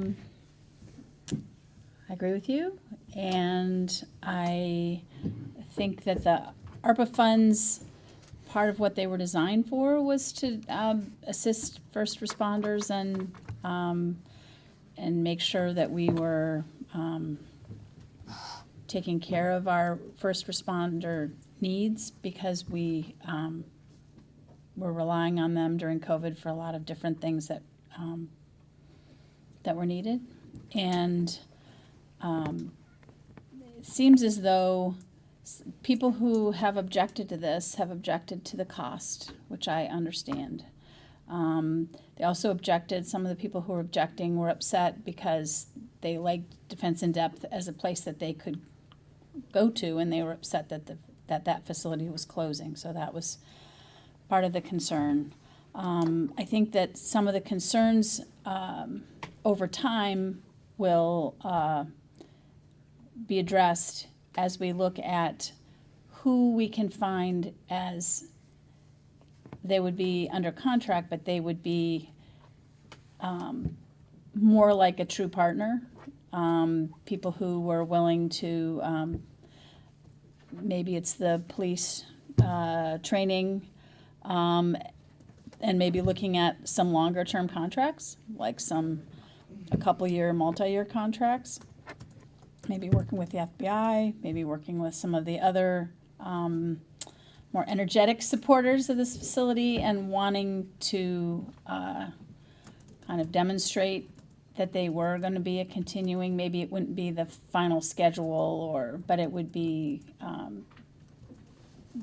some statements of support and statements of a willingness to enter in and maybe participate a couple times a year in discussions about, how the facility was operating and whether it was meeting needs, and how we can best work together to provide the best training in our area that we can. So I would look to establishing something more than year to year with the organizations that seemed the most interested, so that we had that stability, because the city makes a budget once a year, but we look at our capital needs and other needs 5 and 10 years out, and we're wanting to make sure that this is something that will last for the full length of the period, so that we have our finances in order. So I would definitely look at that as a long-term, looking at people as long-term partners, and working with them on what we offer and how we can work together. So anyway, I'm in favor of this. I think it is good use of ARPA funds. I think that looking at what you pay people versus something that is for training and other kinds of uses, if you every time balance that, I think it's a different category, that you're not, you're just looking at long-term training needs versus payment of salaries, and it's just two very different things. And if every time we weigh just kind of paying people more versus figuring out how to have really good programming and really good training,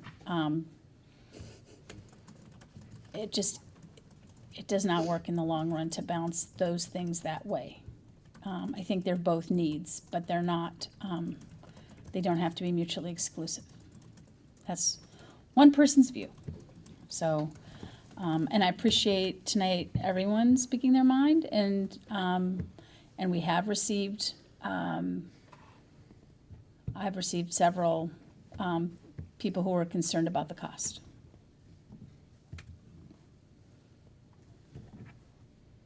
So, is there any other comments or concerns or questions? I All think right. that Yes. I think that I'm not a police officer. Don't have your job. I don't know what's involved in the training. But if you seem to think that this is something that will benefit our department, I can only trust your opinion and think that as a city we can find a way to make things work no matter what the situation. So I know it's a high cost up front, but I would like to support those that are in the know as opposed to just being on the outside looking in. Thank you. If you would please call the roll. Pardon? Oh, we need some motions. I'll motion So to much move this discussion, so forward. few motions. Yes. I'll Pardon? second. Thank you. Now we can call the roll. Is there any other discussion? All right, we have discussed. Please call the roll. Joe Buganim, Yes. Bill Koecki, Yes. Ixia Vega, No. Deputy Mayor Trumbull, No. Dave Harshbarger, Yes. Brian Butcher, No. Mayor Celine. Yes. So it passes 4-3. Thank everyone.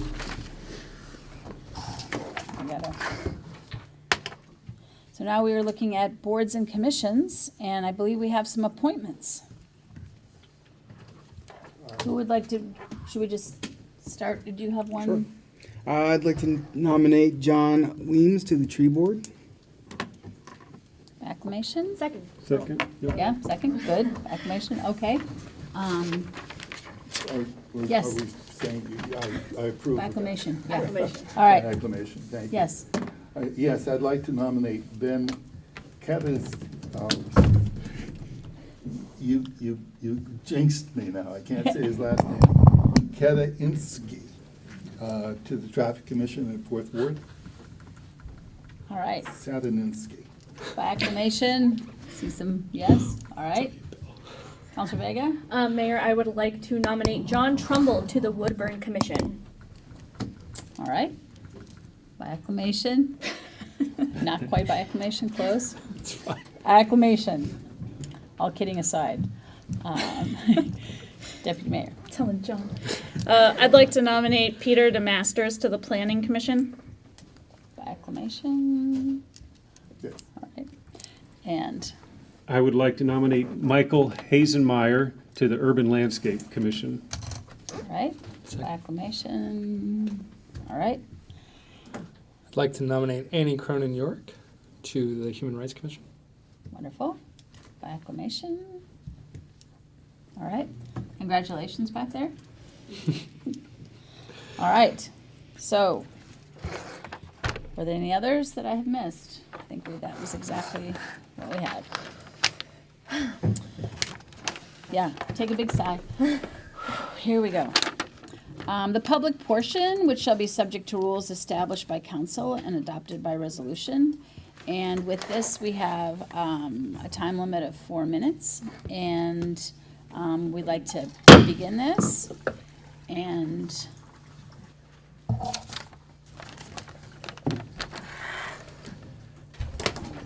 I don't know if you want to go in order. There is a list there.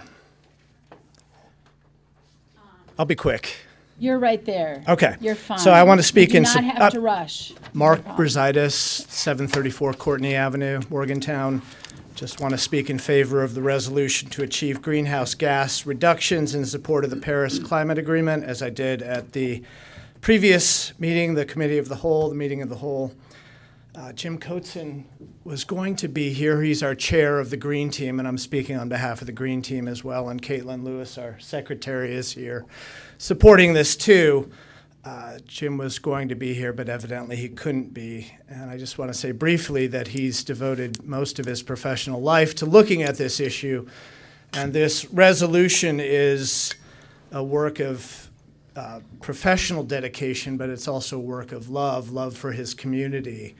He takes this very seriously and thinks this rightfully would be a real contribution to confronting or to reducing an enormous problem that we as a community are facing, our country, our world. So it's something I hope you'll move forward with.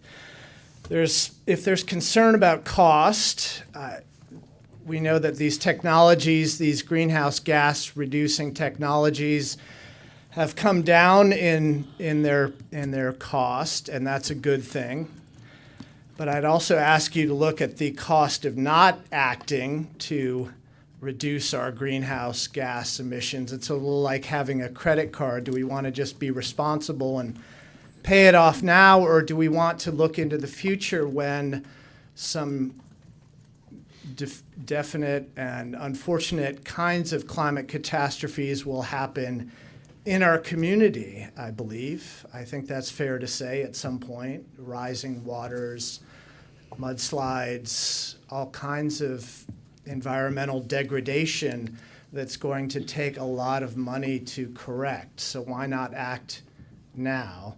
There's also the moral cost of not acting. Do we want to say to people 10 years from now, we did nothing to help prevent this catastrophe or these situations that are now burdening us? I think it would be a great example to our community to move ahead. Remember, this resolution doesn't require private citizens to do anything. This is about the city taking a step forward. It's not going into somebody's home and saying you have to change your light bulbs. But I think it would be a real service to our community to be this example of responsible leadership and looking forward to the next generation and the generation after that, and offering them a habitable city and a habitable world.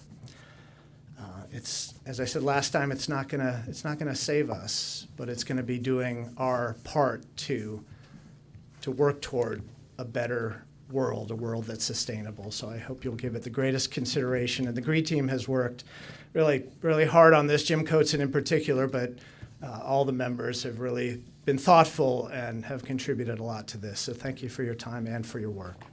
Appreciate it. Thank you. Susan Riddle. Greetings, Council.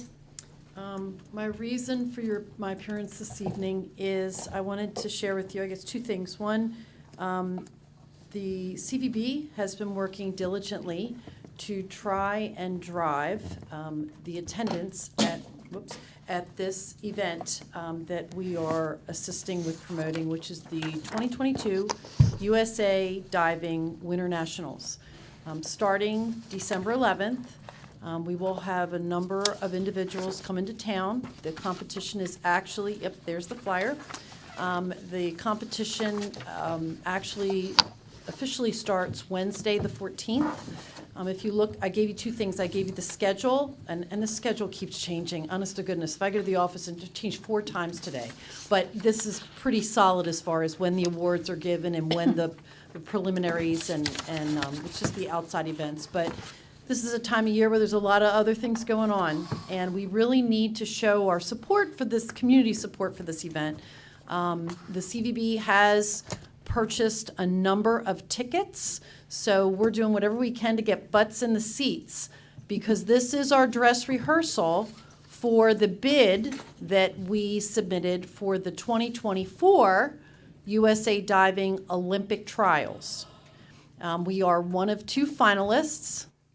Needless to say, I probably don't have to share with everybody how big of a feather in our cap for recruiting and everything else it would be if we were the home of the 2024 Olympic trials. And we have a really good shot, folks. I mean, really, really, really good shot. So this is our dress rehearsal. The more that we can show community support, the more that the USA Diving Site Selection Committee will see how serious we are. And I keep telling them, you're a big fish in a little pond. This is not like going to where they've had it before, like in Indianapolis, Indiana, where they were one of the fish in the school in the ocean. Much, much different treatment. So if anyone is interested, again, there's also group discounts. There's all kinds of things we're trying to do to promote ticket sales, but there's a lot of other things going on in and around the event. And I have tickets with me this evening. If anyone knows of anyone, they are for single session, and I am hitting the pavement. I was at the Board of Education. I was at Rotary. I come back for council tomorrow. We're going all over the place. So we appreciate the opportunity to share this with you. And right before that, actually this weekend, starting Friday, our local swim club, the Mountaineer Swim Club, I found out Friday they had estimated their largest event of the year, which is this Friday, Saturday, Sunday, leading up to Winter Nationals, was going to have about 400 athletes. The count's up to about 950. So we're doing our best to keep rooms filled, to keep people in our restaurants, our retailers. And I don't know if you've tried to get a room this weekend, but crickets, there are none. We keep getting calls, and I'm like, we are beyond capacity. So with that being said, if anyone would like any tickets, I would love for everyone to go out and share them with 2 more people to get those butts in the seats. So I thank you very much. Does anyone have any questions, or are you guys good? The tickets are 20, there's several different pricing structures, but for an adult ticket, there's a free youth ticket. An adult ticket is $20 a session. If you go all 5 sessions, the all session pass is $80. There's also discounts for veteran. I mean, there's a whole bunch of things they're doing. If you have a group, I know the tickets have gone for less than $5 a piece. So the key is we absolutely have to show community support.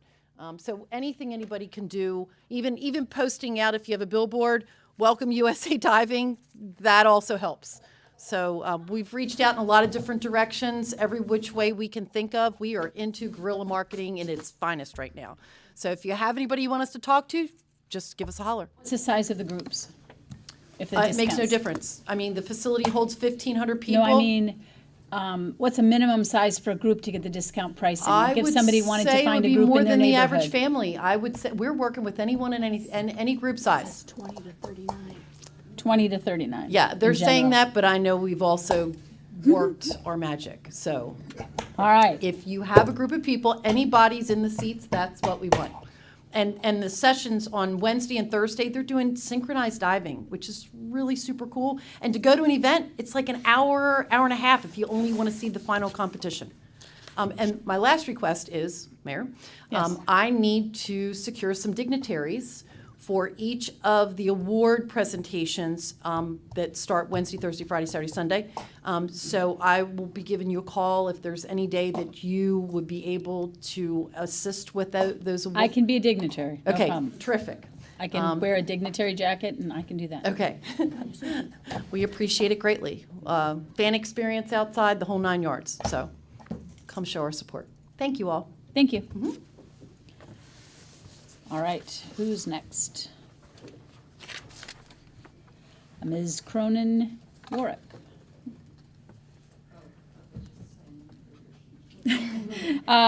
You do not wish to speak at this time. Okay. Congratulations on your appointment. Thank you for being here. Is there anyone else who's wishing to speak? You do not have to sign up here. Yes. Just to echo Mark's sentiment since I'm here. I was hoping you'd step up. Yeah, so my name is Caitlin Lewis. I'm the secretary for the Morgantown Municipal Green Team, and I'm a master's student at WVU studying sustainable community development.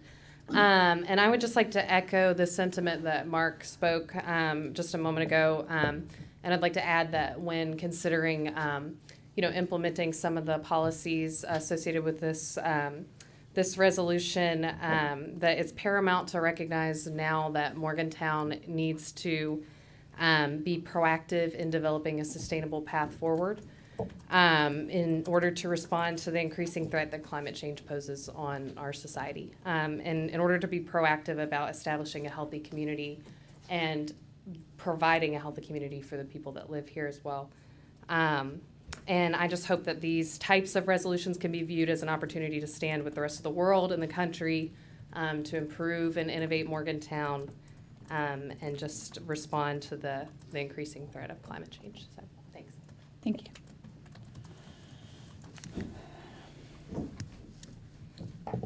Good evening, Council. Jamie Summerlin, 209 Kingwood, and I've got this typed out again so I can get through it pretty quick. City office scheduling. I'm going to address a couple of things that I mentioned last week.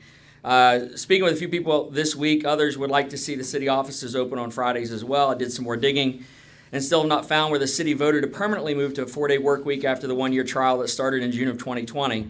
I might need some assistance from the city manager to find out if somebody could share that with me. So I still have a few questions concerning that. Do we have an accounting as to how much money it is saved, as that was one of the reasons given? How are we to contact people when things do happen on Fridays, which is not only some of the busiest times in Morgantown, but as I referenced the gravel spill in Brockway, where I wasn't sure who to actually contact. Who are we to contact those days? Has the money that has been saved come at the cost of helping the citizens of the city? And a couple of suggestions. Is there a skeleton crew available that we may have a list of folks that we can contact? And another suggestion, can part of the staff work Monday through Thursday, and then the other staff work Tuesday through Friday? That way we've got coverage throughout the week. On scheduling, I'd like to readdress the city's election cycle that I think is something that's very important and needs to continue to be brought up. As I said in the last meeting with some numbers to back up, Star City just voted in an overwhelming fashion to move their elections to a normal election cycle. 44% of the registered voters cast ballots, and it passed with almost 90% in favor. Morgantown has almost 20,000 registered voters based on the last report I could find, and of those in the last special election, and I quote from the article that was in the Dominion Post, voter turnout was low at 7.89%, but Ms. Wade said her office is always working to improve that number. Moving to a normal election cycle, I believe will do two things immediately. Number one, accomplish higher voter turnout and engagement overnight and solve the problem Ms. Wade addressed. And two, to reference a previous point, when the city says they closed on Fridays to save costs, moving to a common election cycle will also save thousands of dollars with printing and staffing. It's something I think Morgantown should move to in the next available election opportunity. These items directly impact our local citizens with issues that impact us daily, and I believe it should be the priority. On scheduling, I've also attended these meetings the past few months, and I attend board meetings and other meetings often. Based on my calculations, and this is just something I'm throwing out as a personal thing, the meetings have started on average about 21 minutes late, tonight being 33 minutes. I believe if they started here first on time, it would help set the tone for other things going on in our community. I respectfully request that the city find ways to, one, serve the citizens on all weekdays, two, get on an election schedule that would immediately solve problems that the city has brought up as it pertains to saving money and getting a larger turnout, and three, start the city council meetings on time.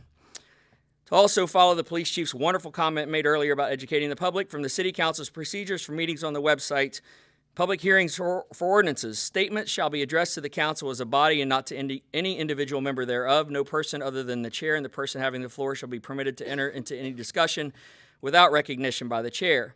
Public portion shall be limited to 30 minutes, 4 minutes allowed for individual presentations, and 5 minutes for testimony on behalf of a group. So to answer Deputy Mayor Trumbull's question, the procedures posted on your website do not provide for a limitation on public hearing statements, whether I agree with them or not. The council is here to listen and act upon what the citizens share, and that's what I hope you continue to do.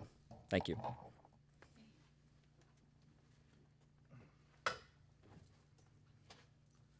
I'd like to hand some information to the council.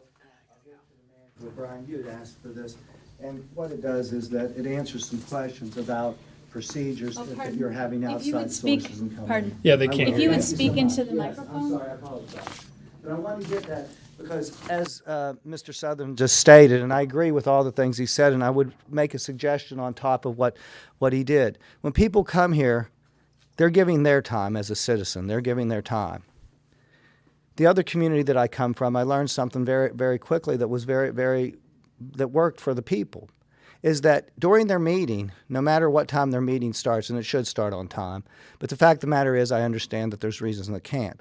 But the fact of the matter is that in this particular community, Winter Park, Florida, that has the first responders that I want our community to go to, meaning the first responders for police, fire department, all EMS, et cetera, during their public portion, no matter what's going on with the meeting, if they're addressing an item, they'll get that item done, and the public portion comes at 5 o'clock, say. Their meeting starts at 4, the public portion comes at 5, meaning that You don't have to wait for all these different things to happen to sit here like we sat here for some time for people to actually speak at the public portion. If indeed we knew it was set at a time, that would work for them very well. That being said, I handed some information to Brian and to all you of council. I sent it to the manager and I sent it to Danielle. It's talking about Orlando and how you actually do set up your gun range. So with respect to the first ward councilman and things like this, we have a democracy here, and the vote became 4-3. We accept that. That's what we do here. But the fact of the matter is that I have been involved in politics within the city of Morgantown and have watched the history of things and seen how things have gone down. And so I wish that I could have the same trust and faith that we were getting the information, that we had done our due diligence, that the police department had done their research, that the city manager had done his research, that the finance director had done their research, that we as the public would have gotten the information to make our decisions. But guess what? I still am very, very positive. I'm hoping that the police department has great success with this. I still don't quite understand, as the police chief explained it, is that I said, you're getting in the business of EMS training. He says, no, we're not. We're not in business. Well, you're talking about contracts. But you don't have any of the contracts. So we talk about revenues coming in. We don't know any of these revenues. So what I'm hoping is that we can trust the people that are supposed to be looking out the best for us, the people that work for you, meaning the city manager works for city council, meaning that we should make sure that indeed we as city council members can get the information that we can make our decisions correctly. So that being said is that I still want us to go forward. I want us to look more comprehensively at looking at a complete training center as the fire department, Jason pointed out. He talked about and said that their fire marshals, this is only talking about 3 employees. So the whole fire department, he was just referring, he wants to support, just like all good agencies should support each other. So what I want to support are all our first responders. So I'm still saying to you all, we need to bring forward Manager Haas. We need to bring forward that we have a comprehensive plan to bring ambulance service into the city of Morgantown and have comprehensive services. And with this, we'll move forward in a positive manner. And I look forward to that. And thank you all very much for letting me speak. Thank you. Is there anyone else wishing to speak? All right. We will close this public portion.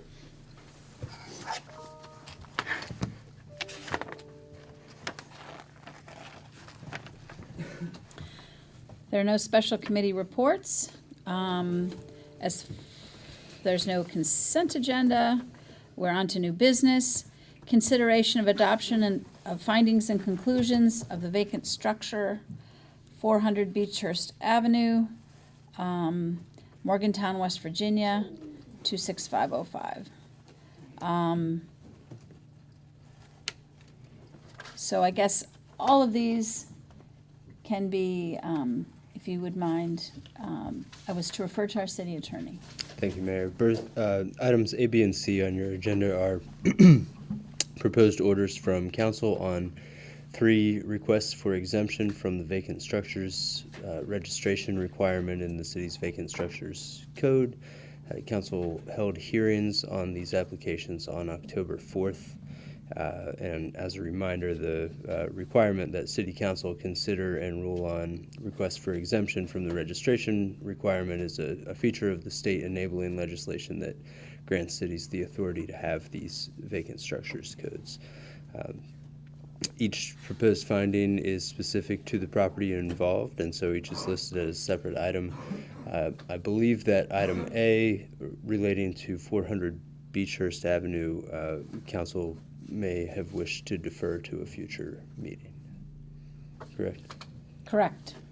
Okay.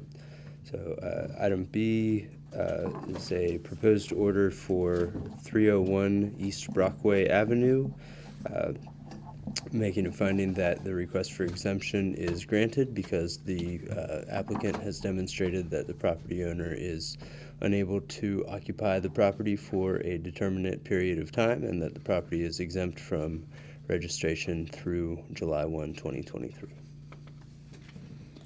So all of these items, we're having consideration of approval, and the first item we are not dealing with this evening.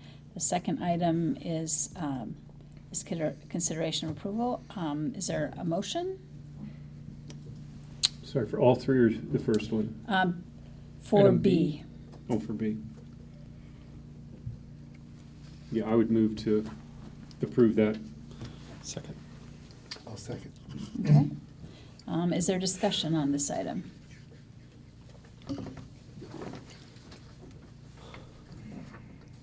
All right. If the clerk would please call the roll. Joe Buganim, Yes? Bill Koecki, Yes. Ixia Vega, Yes? Deputy Mayor Trumbull, Yes. Dave Harshbarger, Yes. Brian Butcher, Yes. Mayor Celine. Yes. And then item C. Thank you, Mayor. Item C relates to a request for exemption for the property at 2100 Lestravia Avenue. The proposed order is denying the request for exemption from the registration requirement based on a finding that the property is capable of being occupied, or that the applicant has not met the obligation to prove that the property is incapable of being unoccupied for a certain period of time, consistent with the City Code at Article 1718 and City Council's adopted rules for hearings on exemption procedure requests. Thank you. So this is, we would need a motion. This is based on approval of those findings. that he Approval requested. of denial of the Yes, exemption. exactly. Okay. That's Move what I to wanted to approve. clarify. Yes, that's exactly what we're approving Se- denial. Second. I'll second also. All right. Oh, and We can have as many people as we need for a second. third. Okay. All right. Are there any comments on this approval of denial? Yeah, just confirming it's approval of denial. Yes, so- yes, Of an right. That's exemption. why Of an exemption. it's confusing, but Yep. it's whatever the findings yep. and conclusions are that listed are with, Got it. which are listed there, which are denial. Got it. All right. So, if the clerk would please call the roll unless there's any. Joe Buganim, Yes? Bill Koecki, Yes. Ixia Vega, Yes. Deputy Mayor Trumbull, Yes. Dave Harshbarger, Yes. Brian Butcher, Yes. Mayor Celine. Yes, passes unanimously. Item D is consideration of approval of a resolution of the City of Morgantown to achieve greenhouse gas reduction in support of the Paris Climate Agreement. So, this is something that's being brought forth by the Green Team. I think because we are in a time when we are working on building and renovating lots of city structures, that we would look, as we're doing that, at how we can reduce our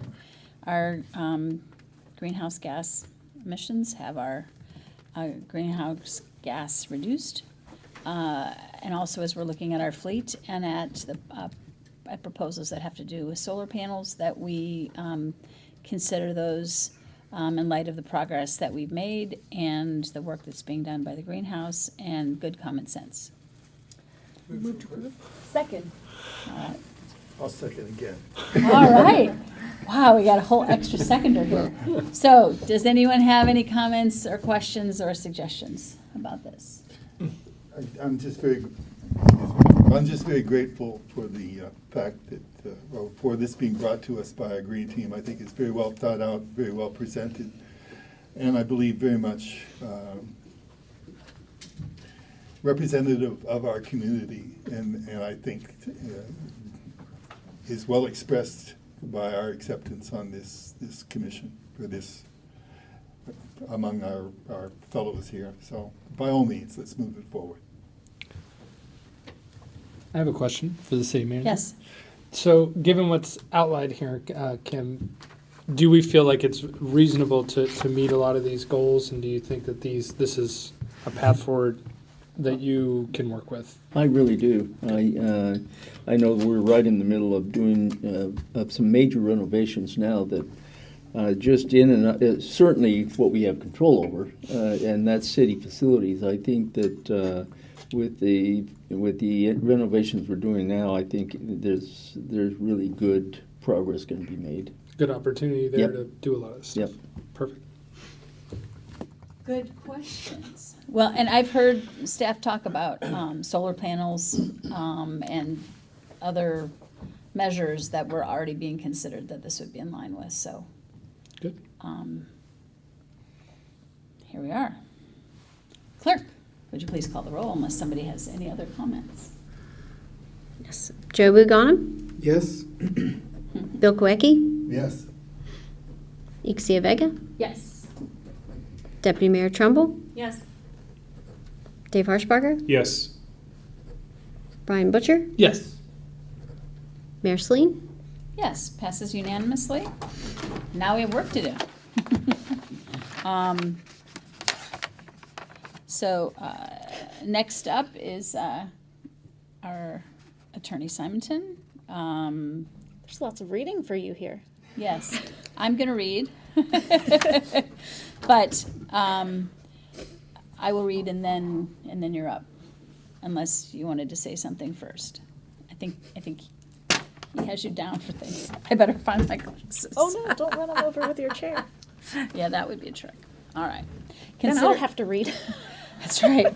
Consideration of approval of a second supplemental resolution of the City of Morgantown related to the combined utility system revenue bonds, Series 2010C, West Virginia SRF program, and Series 2010C bonds, which would one, authorize the amendment and modification of the bond ordinance of the City of Morgantown. Two, authorize the funding of the Series 2010 C bonds reserve account through a municipal bond debt service reserve insurance policy or other credit facility in the approximate amount of $934,937.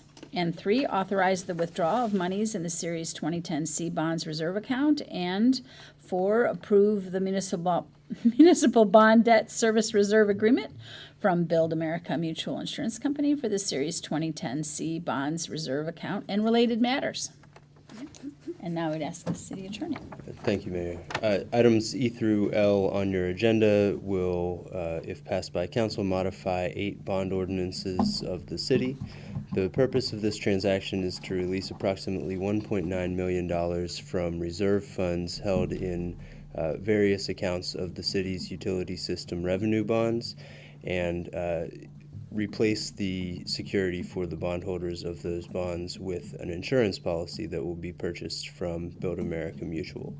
In order to accomplish that, the City Council needs to adopt these supplemental resolutions modifying each of the approved bond ordinances, authorizing the release of the reserve funds to be used for improvements to the utility system, authorizing the purchase of the insurance policy that will provide the new funding for the security for the bondholders, and authorizing the debt service reserve agreement that provides the relative obligations among the city as issuer, the board as operator of the system, Build America Mutual as the insurer, and the bondholders.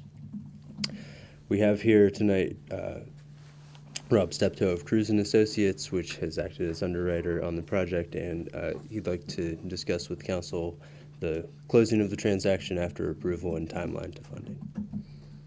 Thank you, Mayor, Council, City Attorney Ryan Simonton. I couldn't have explained that any better. That was impressive. I really just really each of these resolutions, as Ryan alluded to, have to be read in and approved because of each being a separate bond issue with a separate reserve fund, and all of them have varying amounts and maturities. Once this process is completed this evening, then what will happen is then we'll start working toward a closing. Right now planned for Monday, December the 19th. We'll get officials from MUB and the city together to sign those documents, ideally maybe Monday morning, which will give MUB time to then send or wire funds to the insurance company, Build America Mutual. At that time, then, Build America Mutual, once they've received payment, which is about $60,000, just a little bit over $60,000, in order to release approximately 1.9 to 2 million after the transaction costs that are held by the Municipal Bond Commission as the paying agent on all of these series of bonds for Morgantown Utility Board. So what would happen then is documents are signed Monday, then MUB would wire funds from its bank to Build America Mutual. Then Build America Mutual would then send or deliver the policies to the Municipal Bond Commission, at which time then the Municipal Bond Commission would then wire to MUB's bank Truist those reserve funds, the total released cash balances, the total amount there, less the transaction costs, which include attorney's fees, the insurance fee, the structuring agent fee, and so forth. So, any questions? Yes, Mayor. Is this $60,000 an annual payment, or No, is that a ma'am. one-time payment? It's a one-time payment due at closing, and that's 3% of the total reserve fund requirement on each of the 8 series of bonds. So that would be, I think it's $2,013,000 and some change. So 3% is $60,411 or so, and so that's the reserve. The reserve insurance fee is 3% of that total reserve fund requirement amount. All right. Any other And questions? the benefit of this transaction is? Yeah, the benefit is the value of those funds to make improvements determined by MUB and the city going forward, and the ability to have those funds released all at once in a total aggregated amount is more beneficial than tying those funds up over 28 years. You'll earn a little bit of return some years, other years not so much, because what would happen is MUB's payments are on a quarterly basis, and so you know, in order to achieve the benefit, you would have to reinvest those funds many, many times over 28 years, 112 to be exact. Some of those years, the yields would be lower, some higher, you just don't know. So it's considered more financially advantageous to release those funds to be used for capital improvement projects. Thank you. I have a question for Rob. Yes. Lovely to see you. We've been seeing so much of each other lately. I know. I like that. Does a transaction like this, in your opinion, have any effect on the city's bond rating? No, none whatsoever. Okay. Good question. Gotta get those ballpark bonds. Yeah, yeah.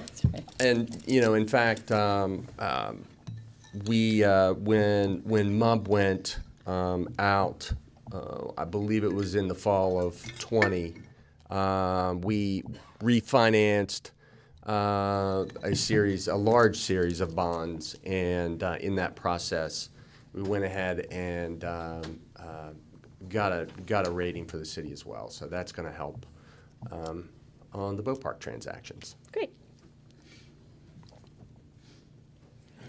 All right. Any other questions? All right, let's call the question on L. F. Pardon? Oh, thank you. Move to approve. Thank you. Thank you. Good call. All right. Now, there's no other questions. Clerk will call the roll. Thank you. Joe Buganim, Yes? Bill Koecki, Yes. Ixia Vega, Yes. Deputy Mayor Trumbull, Yes. Dave Harshbarger, Yes. Brian Butcher, Yes. Mayor Celine. Yes. Passes unanimously. Now we're on to item F. Consideration of approval of a second supplemental resolution of City Council relating to the combined utility system revenue bonds, Series 2010D, West Virginia DWTRF program, and the Series 2010D bonds, which would, one, authorize the amendment and modification of the bond ordinance of the City of Morgantown, two, authorize the funding of the Series 2010D bonds reserve account through a municipal bond debt service reserve insurance policy or other credit facility in the approximate amount of $566,383, and three, authorize the withdrawal of the monies of the Series 2010 C bonds reserve account, and four, approve the municipal bond debt service reserve agreement from Build America Mutual Assurance Company for the Series 2010D bonds reserve account. So that is item F. Do we have a motion on item F? Move to approve. Second. All right. This is a similar item to item E, but a different account. Can I ask a very quick question? No, you can ask as many questions as you would like to. That is how this works. The gentlemen from MUB have come and sat through our Yes. entire meeting. Yes. Would they care to speak or tell the public what the funds will be used for? We know what they intend to use the freed up funding for, but would they care to explain it to everyone else? That is a particularly lovely idea. And Hi, Mr. good McNulty evening. came prepared. I Well- see a list. He sat through our meeting. We might as well make him speak for a And minute. It's almost 10 o'clock, so. he's- Absolutely, yes, thank you. I'm Mike McNulty, General Manager of the Morgantown Utility Board, and we do have an intended use plan. We have some projects from the water bonds that we intend to take on that would be part of city paving. We want to get ahead of city paving. That's the hope. I know how much everyone likes to see new pavement cut. So we do have a project on Brown Street, water line replacement. We also have a water line replacement on Grandview Avenue. We have one on Junction Street. We also plan to pay for 50% of a compact track loader. This would replace our 2000 model Bobcat skid steer that's no longer operational. And say that was 2000, so I think we got some good utility out of that. We also plan to use funds on the Deckers Creek Boulevard waterline replacement. So all of those projects would be funded with the reserves from water bonds. On the sewer side, again, the compact track loader. We also plan to purchase a new vacuum truck that would replace a 1989 model GMC vacuum truck. And we are also undertaking the project at White Park. I think we have discussed that one a little bit. We hope to get started on that project in January. I know we have a little bit more time than we originally thought, but we would still like to go ahead. Materials have been ordered and they are being received now for the project. So that's what we intend to do with those funds. And of course, we will have some fees that have to come off of the top, but that's where we intend to use them. For the people watching. Thank you for and also, if I may take a minute. Yes, I'd like to please. thank Ryan for all his hard work and Rob. This is quite the undertaking to go through all of this information and make sure it's done right and all the I's are dotted and the T's are crossed. It's a lot of reading. Thank you. Yes, we just have to read them all, not prepare them all this evening. Is there does anyone else have any questions about any of those projects? All right. Then, if there's no other comments on this item F, let's have the clerk call the roll. Joe Buganim, Yes. Bill Koecki, Yes. Ixia Vega, Yes. Deputy Mayor Trumbull, Yes. Dave Harshbarger, Yes. Brian Butcher, Yes. Mayor Celine. Yes. Item G, consideration of approval of a second supplemental resolution of City Council relating to the combined utility system revenue bonds, Series 2012A, West Virginia DWTRF program, the Series 2012A bonds, which would, one, authorize the amendment and modification of the bond ordinance of the City of Morgantown. Two, authorize the funding of the Series 2012A bonds reserve account through a municipal bond debt service reserve insurance policy or other credit facility in the approximate amount of $20,473. Three, authorize the withdrawal of monies in the Series 2012A bonds reserve account. And four, approve the municipal bond debt service reserve. 1 second.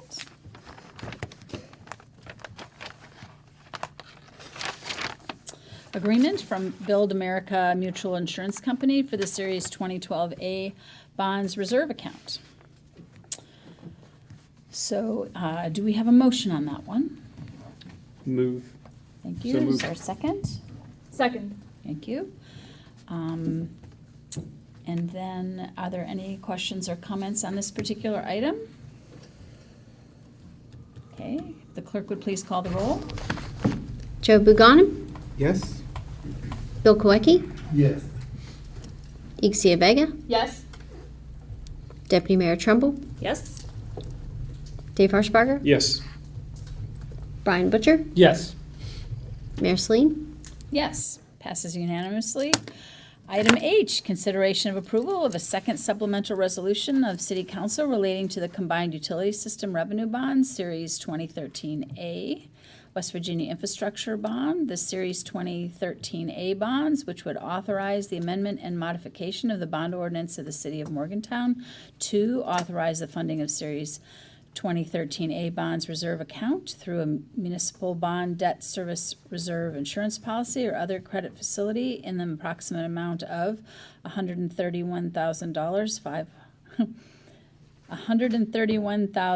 $131,580. Three, authorize the withdrawal of monies in the Series 2013A bonds reserve account. And four, approve the municipal bond debt service reserve agreement from the Build America Mutual Assurance Company for the Series 2013A bonds reserve account. And what is council's pleasure? Move to approve. Thank you. Second. Thank you. And are there any questions or concerns about this one? All right. City Clerk, if you'll please call the roll, and somebody's going to have to get me a little bit of water here. Joe Buganim, Yes. Bill Koecki, Yes. Ixia Vega, Yes. Deputy Mayor Trumbull, Yes. Dave Harshbarger, Yes. Brian Butcher, Yes. Thank you, guys. Mayor Celine. Yes, that passes unanimously. Now we're on to item I, consideration of approval of second supplemental resolution of the City Council relating to the combined utility system revenue bonds, Series 2015A, West Virginia Water Development Authority, the Series 2015A bonds, which would authorize the amendment and modification of the bond ordinance of the City of Morgantown. Two, authorize the funding of the Series 2015A bonds reserve account through a municipal bond debt service reserve insurance policy or other credit facility in the approximate amount of $11,276. Three, authorize the withdrawal of monies in the Series 2015A bonds reserve account. And four, approve the municipal bond debt service reserve agreement from Build America Mutual Assurance Company for the Series 2015A bonds reserve account. So what is council's pleasure? Move to approve. Thank you. Second. Thank you. Are there any questions or concerns about this item? You got something? No, I'm He's good. got a smile. Throw my All phone right. in, too. If the clerk would please call the roll on item I. Joe Buganim, Yes. Bill Koecki, Yes. Ixia Vega, Yes. Deputy Mayor Trumbull, Yes. Dave Harshbarger, Yes. Brian Butcher, Yes. Mayor Celine. Yes. Passes unanimously, thank you. Item J, consideration of approval of a second supplemental resolution of City Council relating to the Combined Utility System Revenue Bond, Series 2015C, West Virginia SRF Program. The Series 2015C bonds, which would authorize the amendment and modification of the bond ordinance of the City of Morgantown to authorize the funding of Series 2015C bonds reserve account through a municipal bond debt service reserve insurance policy or other credit facility in the approximate amount of $213,468. Three, authorize the withdrawal of monies in the Series 2015C bonds reserve account. And 4, approve the municipal bond debt service reserve agreement from Build America Mutual Assurance Company for the Series 2015C bonds reserve account. What is council's pleasure? Move to approve. Second. Thank you. And are there any questions or concerns on this item? Hearing none. If the clerk would please call the roll. Joe Buganim, Yes? Bill Koecki, Yes. Igsia Vega, Yes. Deputy Mayor Trumbull, Yes. Dave Harshbarger, Yes. Brian Butcher, Yes. Mayor Celine. Yes, passes unanimously. We're on to item K, consideration of approval of a second supplemental resolution of City Council relating to the Combined Utility System Revenue Bond, Series 2015D, West Virginia SRF Program. The Series 2015D bonds, which would authorize the amendment and modification of the bond ordinance of the City of Morgantown to authorize the funding of the Series 2015D bonds reserve account through a municipal bond debt service reserve insurance company or other credit facility in the approximate amount of $44,144.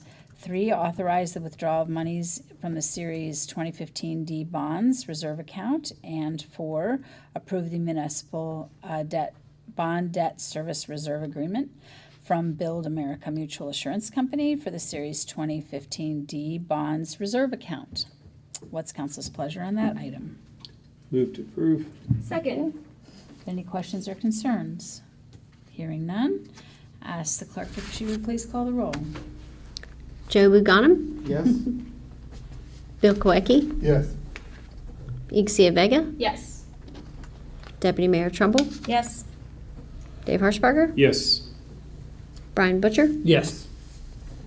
Mayor Celine. Passes unanimously.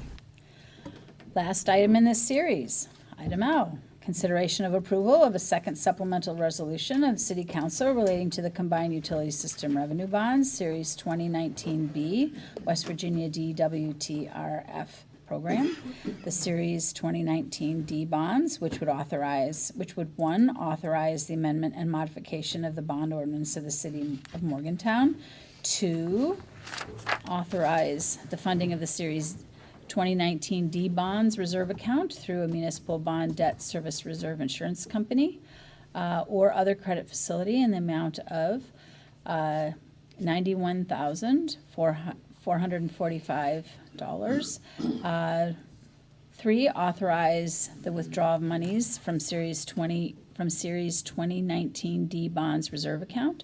And 4, approve the municipal bond debt service reserve agreement from Build America Mutual Assurance Company for the Series 2019 D bonds reserve account.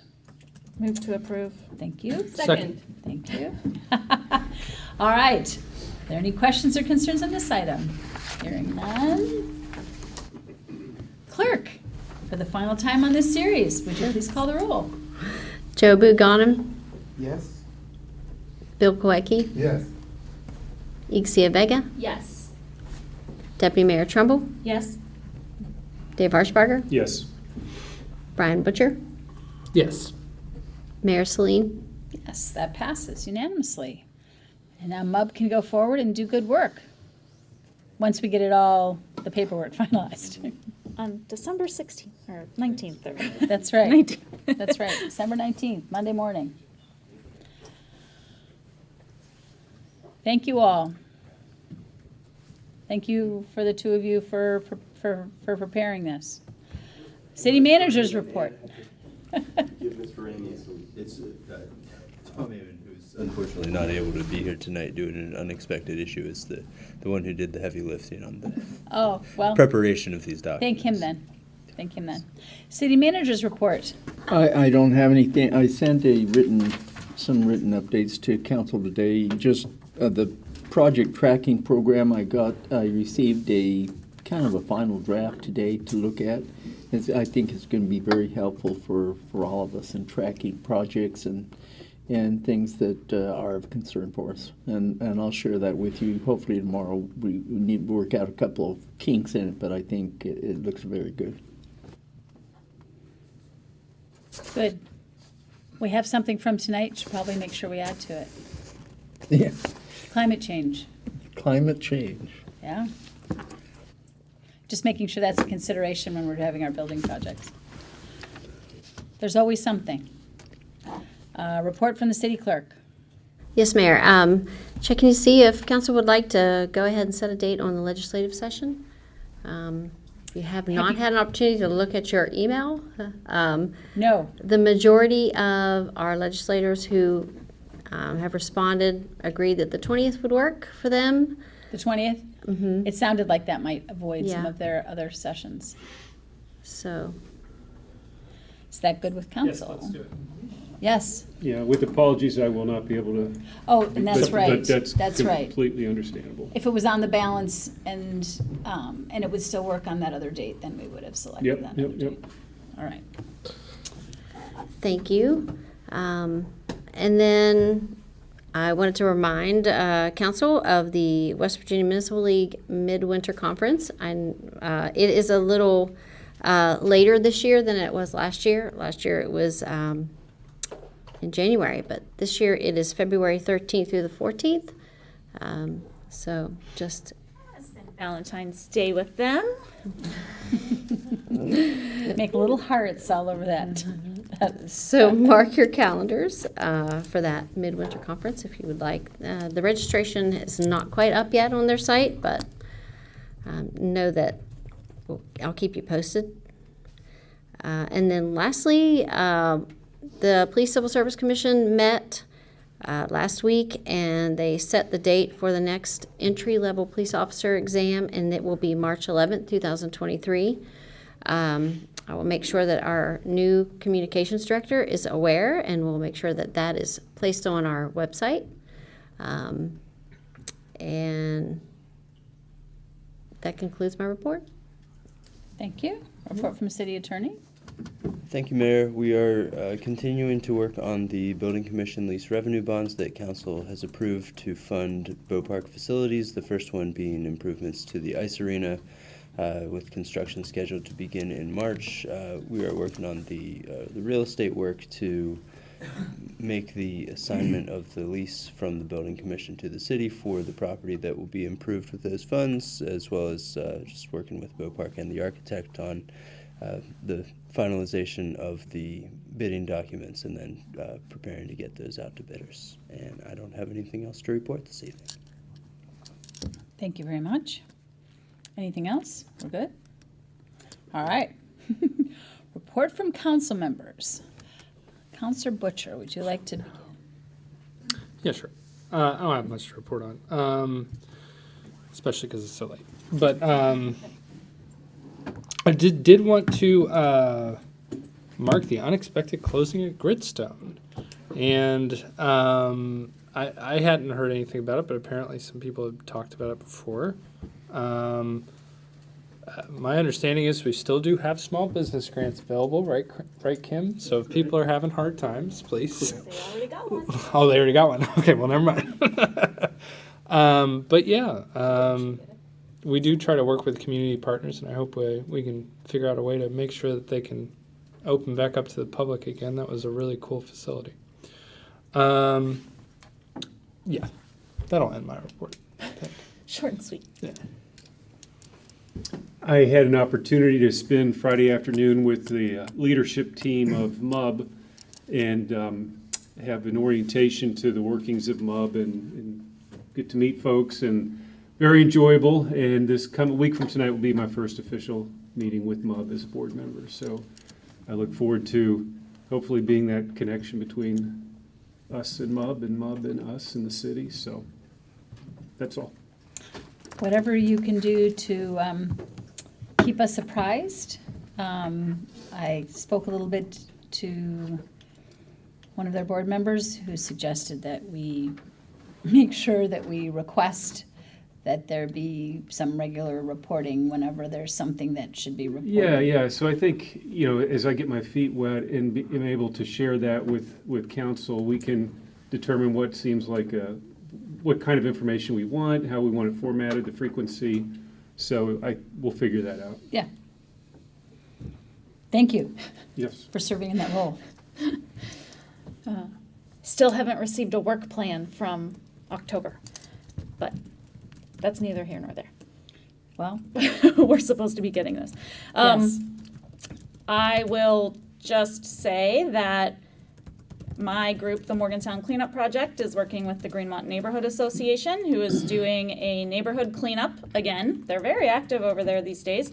Saturday, December 10th, this Saturday, 10 a.m., Jones United Methodist.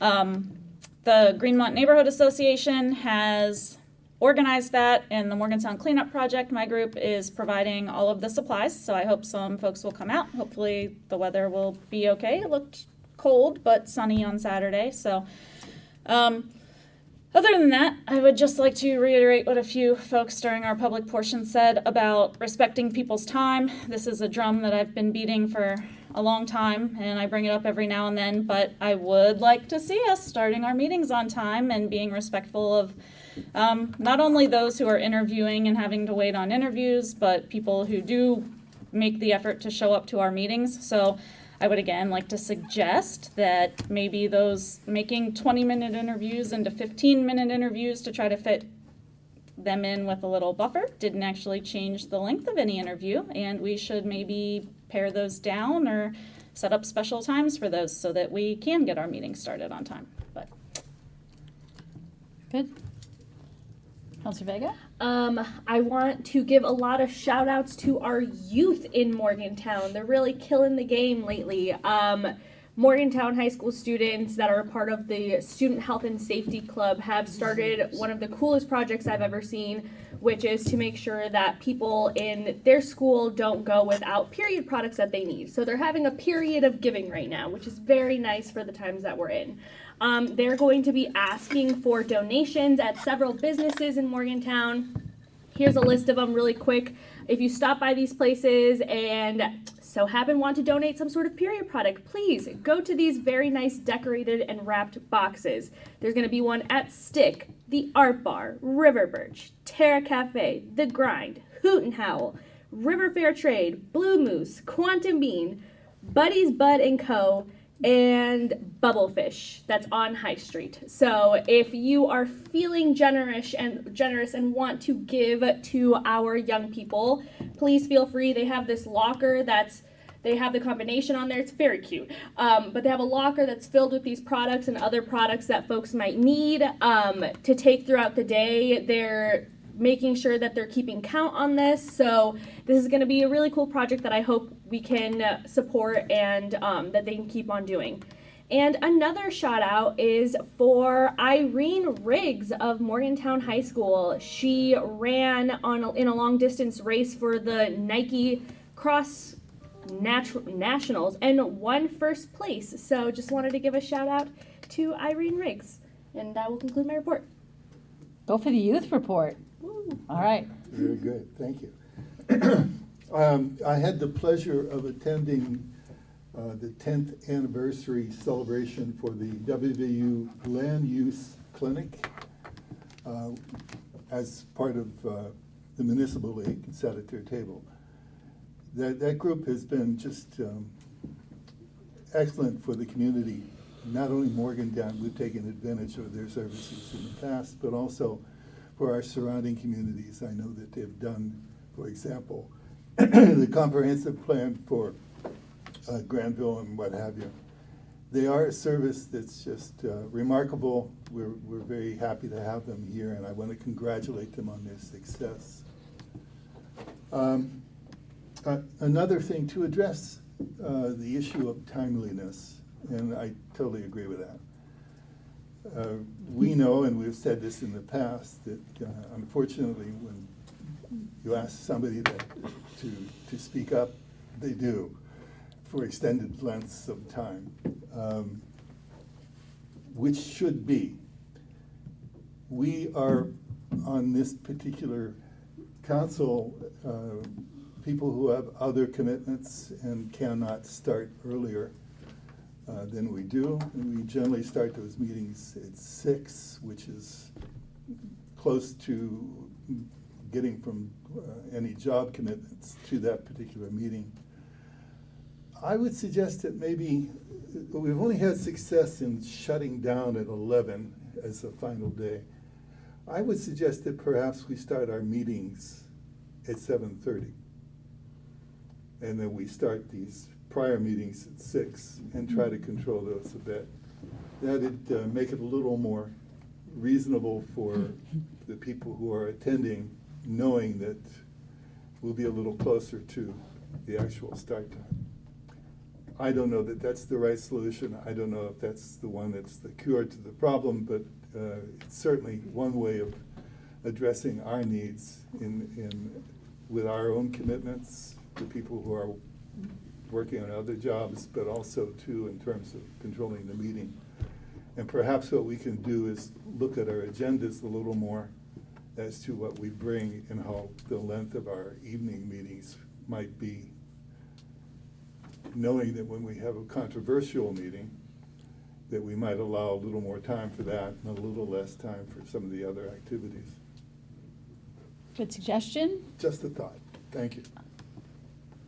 Councilor Abou-Ganim. Yeah, since my last report, I had the opportunity of attending my first MMMPO meeting, which was really informative, and everybody was very welcoming, and I greatly appreciated it. I also was going to say congratulations to Irene Riggs, but I was beat to the punch on that one, bringing home the national championship. We got to see Mayor Celine there give a speech at the surprise rally for Irene. Our neighborhood meeting was moved from Monday to Thursday because of the parade that took place this past 24 hours ago. And that is my report. Thank you very much. Yeah, started the week at this wonderful pep rally at Morgantown High, and I hand wrote out a proclamation that we're going to need to, I promised a more official version. So it was, the coaches were very nice about giving lots of materials and a video that I could derive some information from, but Irene Riggs is really something, and it's pretty amazing that we have someone from Morgantown that won nationals in cross country. That's quite an accomplishment, and has not been done before, to my knowledge. I invited our champion to the council meeting on December 20th, and so we will see if it all gets scheduled, but there's an invitation out there so that we can officially recognize Irene. I also attended an opening today at the Brownie House, which has been open for quite a bit, maybe since June, at the Seneca Center. They were, I said that was rather an opening that had happened quite a bit after the actual opening, but they said that they wanted to get everything just right and get their display cases in place and really look sharp for their opening, and they did. And they were offering free I wish that this meeting were yesterday so I could tell everyone that today there was samples at the Brownie House, but they have lots of other promotions and times that you can come down there. But it's quite the business because I think all the other businesses in Seneca Center should pay a little fee to the Brownie House for that smell.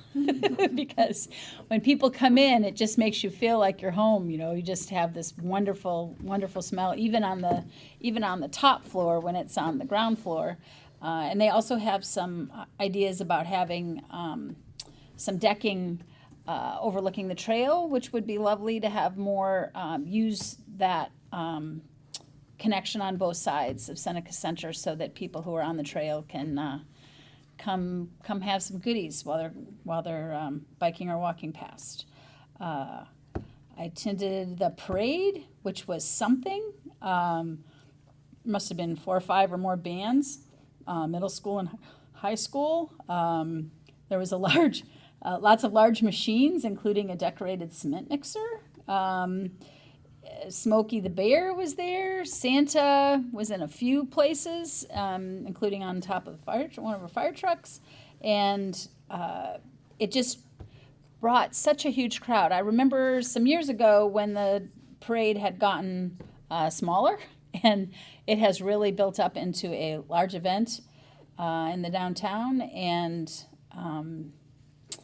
just congratulations to the people that organized it, and thank you to the officers who helped control traffic. I walked around and thanked the ones that I saw. So just really appreciate how everybody goes all out for our parades. Attended the National League of Cities meeting in Kansas City, as did the deputy mayor. We visited some of the arts districts on a city tour, including, let's see, what's it called? Chicken and pickle. Chicken and pickle, about pickleball and chicken. So you can go there and you can see outdoor pickleball courts, indoor pickleball courts. And pickleball is very popular, and lots of other outdoor games like large size Battleship and Jenga and some other games, and lots of places where people can sit outside and cold weather, warm weather, and have a drink with their friends, eat chicken. Inside they had rotisserie with flames on it. Upstairs, they had decorated in Kansas without many opportunities to ski, a big ski lodge upstairs with all comfy chairs and ski items. The point of all this is unusual combinations of businesses. So along with that, we saw bars that also had a bookstore inside so that you'd have morning to night kind of activities, and other bike repair shop and restaurant together. The bike repair shop in this particular branch was actually shut, but some of their other branches apparently still had the bike repair shop going. But it was just interesting to see all of the different ways that people were combining their business. And then several different arts districts and how they put those together and some of the benefits that they provided to businesses within those districts that used some percentage of their business was in the arts to try to encourage arts. I happen to be on a national committee on energy and natural resources. I'm attempting to change over to a transportation committee because I really want to work hard on our airport. And I wanted to mention that there are quite a few things going on right now, and that people should really look out for interesting things going on all of our various streets, on Pleasant Street. At the Seneca Center, they're going to have an open house the 15th through the 17th, and there's some more Main Street goings on, so just kind of keep on the alert for all of the things that are going on. I would say that the city itself is doing very well, and people seem to be out and about, and so appreciate everyone's work in City Hall and throughout our community. So thank you on that note. And then is there an executive session that somebody would like to read us into? I move that pursuant to West Virginia State Code Section 6-9A 4B9, we enter executive session to discuss matters protected by an attorney-client privilege. Second. Thank you. All in favor? Yes. Aye. We're going to an executive session. Poor Wendy has had to sit through our entire meeting. Well,